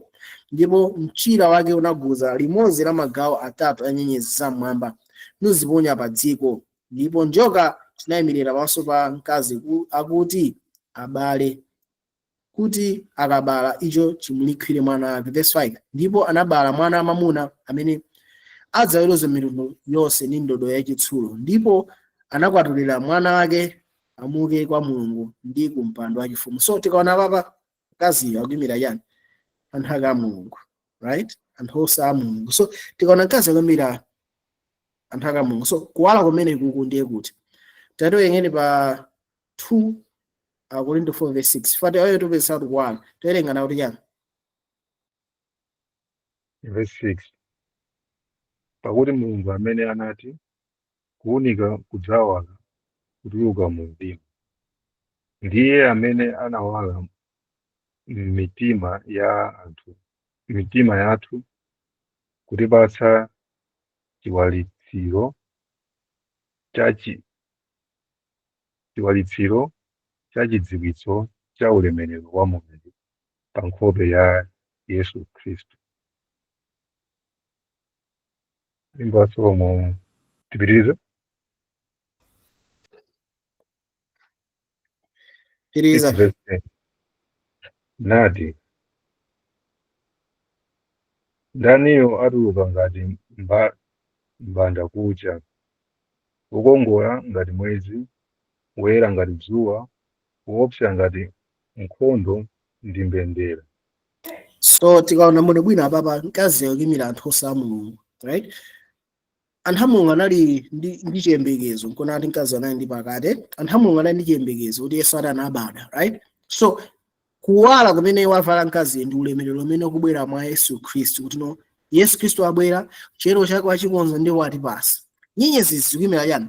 Nyenyezi zikuyimira anthu ake a Mulungu amene pa masiku ake ife tonse tamangikapo. 1, mafuko 12 a Israeli amene akulandira malonjezano, okay, amene akupatsidwa malonjezano, right? Ndipo akuyimiranso ma 12 amene anali ophunzira Yesu Khristu, ma apostles, right? Amene akulandira zonse zoyikikazo, okay? So uwu ndi mpingo wa Mulungu amene umayembekezera kuti no Yesu akubwera. So tikaona mbone bwino achi nyenyezi chinjokacho chinagwesa 1/3 ya nyenyezi zakuti zakumwamba. Tisalaona Lucifer amene atino azakhazikitsa ufumu wake pamwamba pa ufumu wake wa Mulungu. So nyenyezi zimene agwesa Lucifer ndi angelo amene anazazira ndi chani? Ni mzimu wa Mulungu. Koma taona kuti inu ndine titakhaso nyenyezi za Mulungu, pamene ndine tikuzazidanso mzimu wa ndani? Wa Mulungu. So Lucifer anapanga attack ufumu wa Mulungu. 1/3 ya angelo anagwa naye, right? Manje tena 1/3 ya angelo amene analowa mu ufumu wake wa ndani wa Lucifer, watoteta khala bwino popanda nani? Popanda Mulungu, right? So 1/3 imene ndi imene ina pangisa Lucifer mphezi imene nankhala pa Yesaya chapter 14 verse 12 mpaka 14. Okay? So akupanga attack ufumu wake wa Mulungu kuti kumwamba, right? Now pa Chimusi 12 verse 4, tero ingene Chimusi 12 verse 4 ndi Yesaya 9 verse 15. Ndipo mchira wake uguza limodzi la magawo atatu a nyenyezi za mmwamba, nuziponya pa dziko.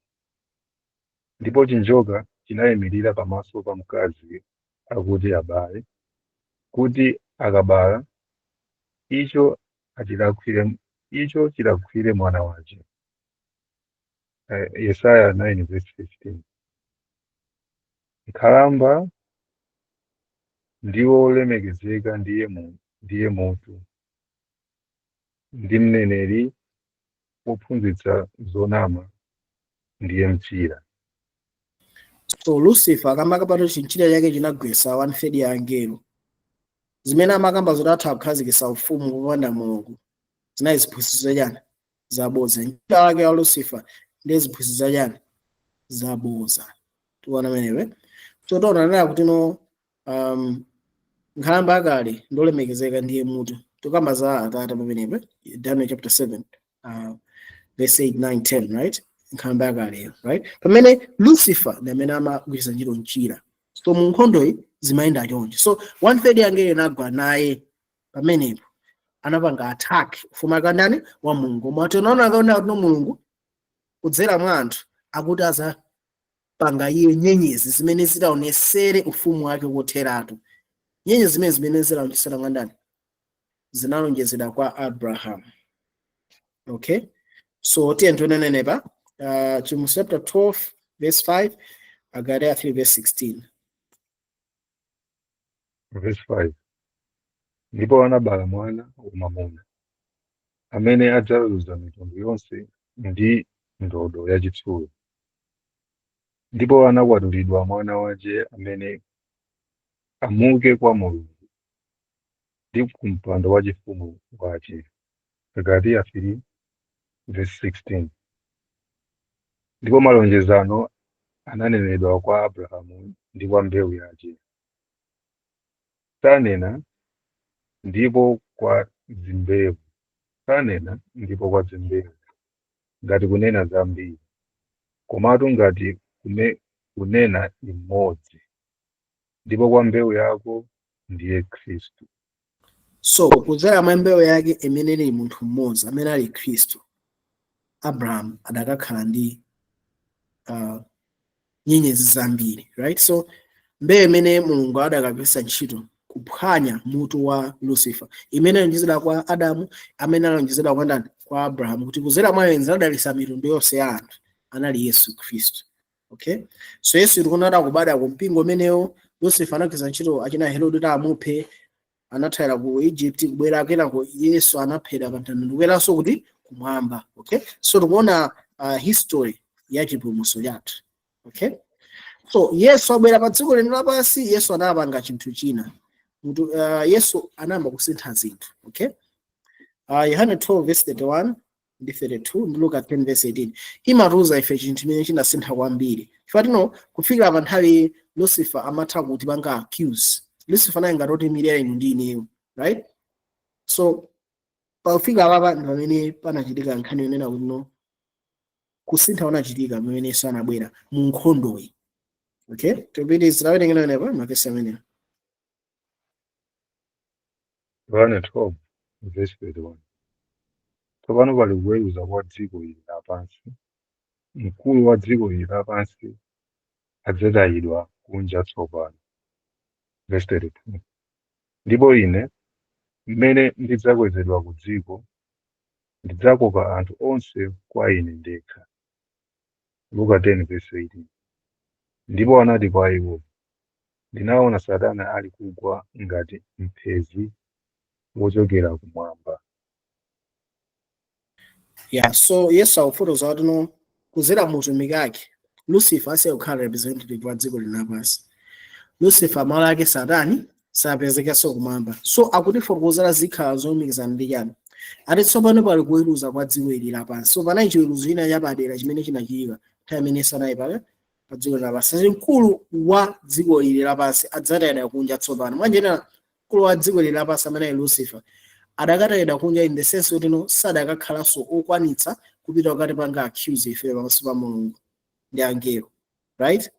Ati zichitika liti? Ndipo ine mmene ndizakwezedwa kuyani ku dziko, mwanjena kudzera pa mtanda, khalidwe la Mulungu lonse lidakaonekeratu. Ndipo Lucifer adakaonekeratu kuti ndi wotani wakupha, khalidwe lake ndi loyipa, pa chifukwa imene sangakwanise kuti kukweranso kukati panga accuse. Okay, izizi zinakhazikitsidwadi pa tikawerenga menepa Chimusi chapter 12 verse 6 mpaka na 8. So tikuyenda ndi nkhani ija tiyendezana kuti Ndipo mkazi anathawira ku chipululu kumene anali nayo mbuto yokonzekeratu ndi Mulungu, kuti kumeneko akamudyetse masiku 1,250. Verse 7. Ndipo munali nkhondo mmwamba, Mikaeli ndi angelo ace akuchita nkhondo ndi chinjoka. Chinjokanso ndi angelo ace chinachita nkhondo. Verse 8. Ndipo sichinalakika, ndipo sanapezakonso malo awo mmwamba.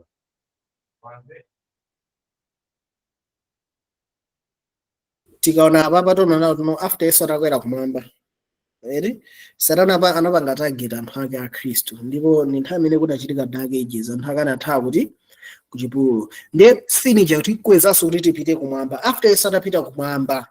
Okay, tisero tino pa Chimu chapter 12 verse 5 patuno mwana anakwera kuti pita kumwamba, right? Yesu anapita kumwamba pa verse 6, pa verse 5 sorry, pa verse 7 pamene anafutuza zimene zinachitika. Yesu anapita kuti kumwamba. Verse 7 natuno kuna nkhondo kumwamba, nkhondo yake itiyo tisero tino pa chiyambiriro pa nkhondoko Lucifer anagwesa 1/3 ya angelo kuti akhale mbali yake, anagwesa chino mchira mabodza. So apapa chimene chitika nchani kuchitikanso nkhondo kuti kumwamba, mkulu wa dziko linaponyera kuti kunja. Zosalira za Yesu zinawesera pa mtanda na Lucifer ndi wachali wabodza, khalidwe lake silona iye. Chifukwa even Midian anamuza hafu Mulungu akunama atu ino mukadya chimukhalya. So Lucifer ananamizira khalidwe la Mulungu, one ananamiziranso ufumu wa Mulungu. So pantanda paja khalidwe la Mulungu linaonesera kuti Mulungu siwabodza, Mulungu ndiye chikondi. So pa ifo imeyo kwachitika nkhondo kumwamba akuti ichicho sinalakike. Lucifer sanawine pa nkhondo iyi, kapena kukambirana kumene unalipo mkangano kuzera ma arguments amene anapeka sanakwanise. Yesu pantanda anaonesera tuno umulungu ukhale mmene wabwino, ndipo malo sanapezenso kumwamba. Mwanjirena kuyambira pantanda mpaka lero Lucifer sangapitenso kumwamba kukanamizira Mulungu, sizingatheke. Chifukwa tuno pantanda Mulungu anaoneseratu kuzera mwa Yesu Khristu umulungu wokha umene uli wabwino. Okay, kuti mupese mmene ukambazi muthu akanena video ina yathu ya broken case nafurukuza kwambiri za nkhani. So ichinji ni chimene chinaoneseratu kunena kuti no umulungu wokha waja wabwino. So pantanda paja Lucifer anaponyera kuti kukunja, malake sanapezekenso iyayi. Ndi mutiwerenge chapter 12 verse 9 mpaka 10 ati yani 12 verse 9. Ndipo chinaponyedwa pansi chinjoka chachikulu, njoka yokalamba, iye wotchedwa mdierekezi ndi Satana, wonyenga wa dziko lonse. Chinaponyedwa ndi angelo ache anaponyedwa naye pamodzi. Verse 10. Ndipo ndinamva mawu akulu mmwamba nanena, tsopano zafika chipulumutso ndi mphamvu ndi ufumu za Mulungu wathu ndi ulamuliro wa Khristu wake, pakuti wagwetsedwa wonenera wa abale athu, wakunenera pamaso pa Mulungu wathu sana ndi usiku. Yeah, so tikaona apa chiwitika nchani ati chinaponyedwa pansi njoka. Manjenera Lucifer ndi angelo ake onse anasunthidwa. Manjenera sangapetenso lepangaso accuse ngati pamene zimachitika nthawi Yobu ayi. So ati izi zichitika nthawi yaiti pamene panapeka mawu kuti no tsopano zafika yani chipulumutso. Chipulumutso yarani chinayamba kufika kwa ife kudzera mwa Khristu Yesu, right? Chinayamba kufika china chani mphamvu zonani zomwesa tchimo ndi imfa zimene zinabwera ndi Yesu. Chinafika china ndi chani ufumu wa Mulungu. Ufumu wake uti uja umene Mulungu amalamulira ngati mwa ndani ngati mwa ife. Mwanjirena nyezi za Mulungu zithawamba walano pa dziko lapansi. Yesu ali ngati mwa inu ndi ine. Ufumu umene ya ulamuliro wa ndani wa Khristu, pakuti wagwetsedwa wonenera chani wa abale athu. So angelo amatitenga ife kuti ndife chani abale athu. So ntchito ya Lucifer inakangalira abulidwa kumwamba, koma chimene chinasala ndikuoneserani ufumu. Chifukwa ufumu wangu ndani wangodza kumene ufumu wa Mulungu wafunika uonetseredwe, ndi pafunika pakhale nthawi pamene Lucifer anazati nthawi yanga asalotani yochepa. Chifukwa amazati no ngati ufumu wa kumwamba wakhazikitsidwa ndedi ali ndi kanthawi kochepa kuti akasusane ndi ufumu wa ndani wa Mulungu. Tiwerenge nenepa Chimzo 12 verse 11 mpaka 12 tiwerengeni. Verse 11. Ndipo iwo anamulaga iye chifukwa cha mwazi wa mwana wankhosa ndi chifukwa cha mawu a umboni wawo, ndipo sanakonda moyo wawo kungakhale kufikira imfa. Verse 12. Chifukwa chache kondwerani miyamba ino ndi inu akukhala momwemo.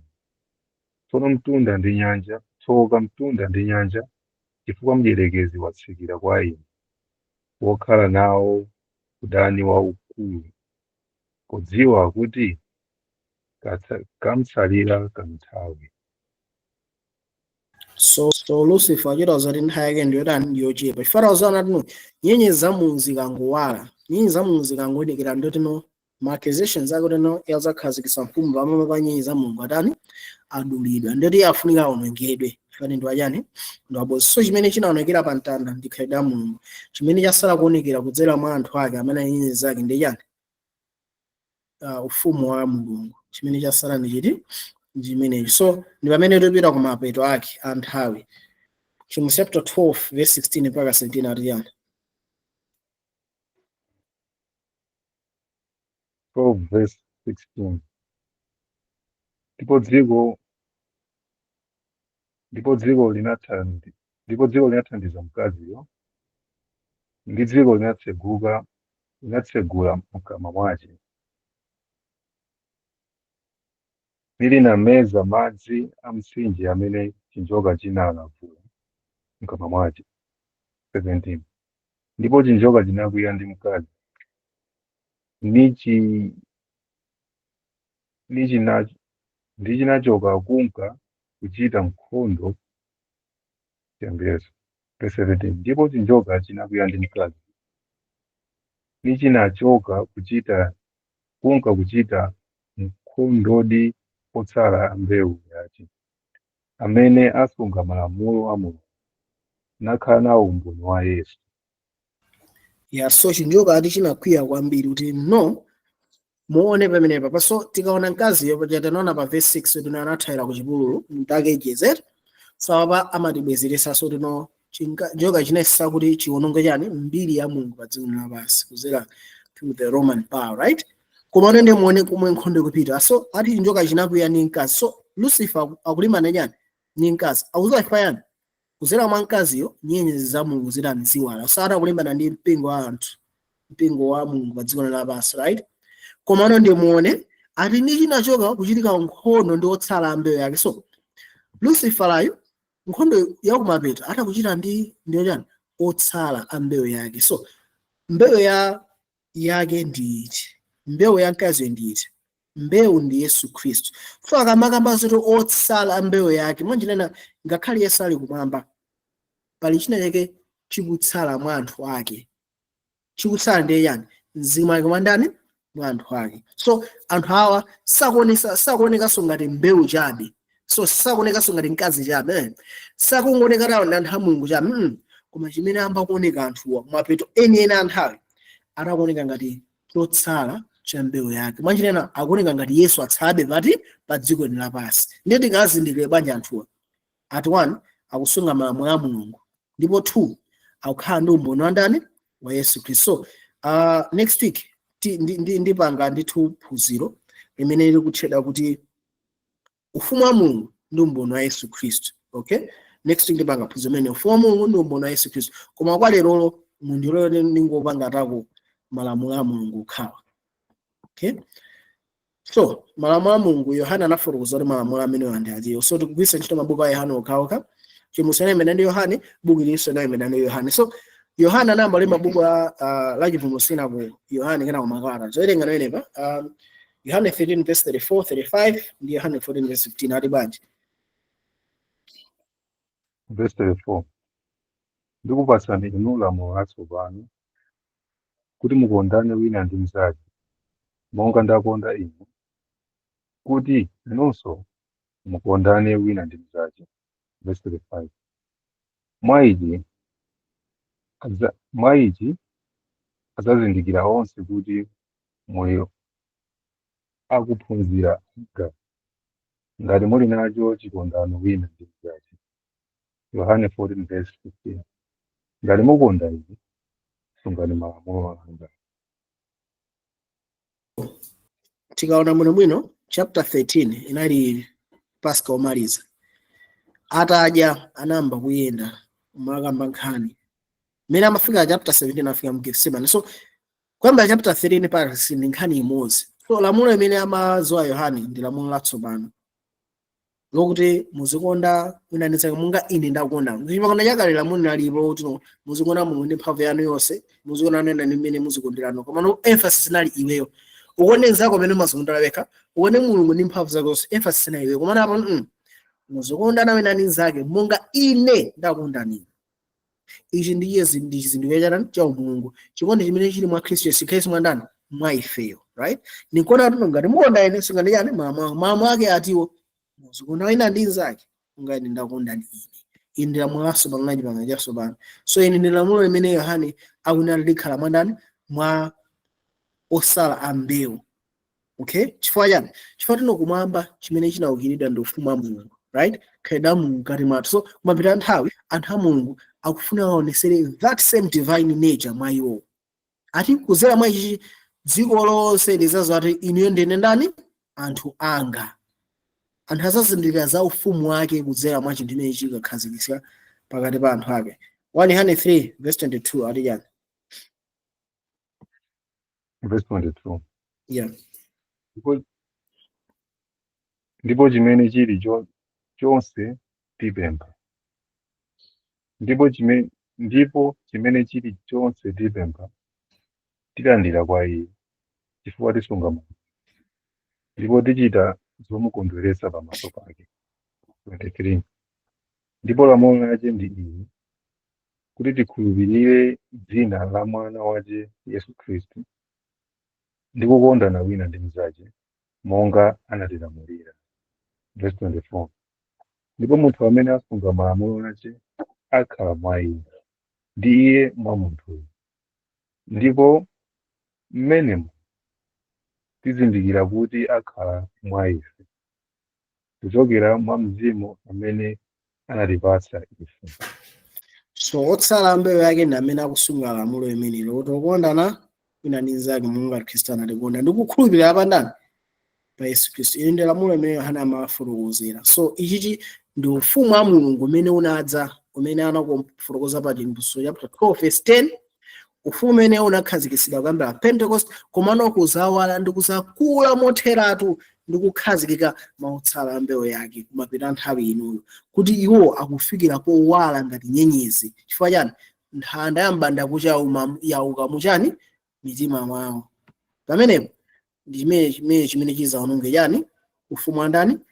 Wa Lucifer. Andi tikaona bwinobwino zonse bwinobwino kuphwanya kwa Lucifer analakamba zotino chinjoka chizalalira chidendene chake, koma mbewu izaphwanya mutu wake. So Yesu akuphwanya mutu wa Lucifer kuzera mwa mpingo wake. Chifukwa iyeyo ndi amene ali mu mpingo wakemo. Okay? Roma 12 verse 16 verse 20 verse yatomaliza lero. Roma 16 verse 20 ali bwanji? Verse 20. Ndipo Mulungu wamtendere azaphwanya Satana pansi pa mapazi anu tsopano lino. Mwana ameneyo Roma 16 verse 20 ikufanana ndi ya Genesis 3 verse 15. So Genesis 3:15 part 1 inachitika pa mtanda pamene Khristu Yesu anamesera chikondi chonse cha Mulungu. Koma part 2 ikumalizikira ndi inuyo ndi ineyo. Nyenyezi ya nthanda ikauka m'mitima mwathu, ife tikuwala ngati nyenyezi pa dziko lapansi. Ndiye tikukwanirisa lonjezano la Mulungu kuti tikaonesere ufumu wake. Chimenechi chikachitika pamene kwabwera Revelation chapter 11 maufumu a dziko lino amba kukhala maufumu a Mulungu wathu ndi a Khristu wake. Pamenepo ndio ufumu wa Satana wagonjetsedwa. So kuphwanya kwa mutu wa Lucifer unayambidwa ndi Khristu kukhala mwa ife.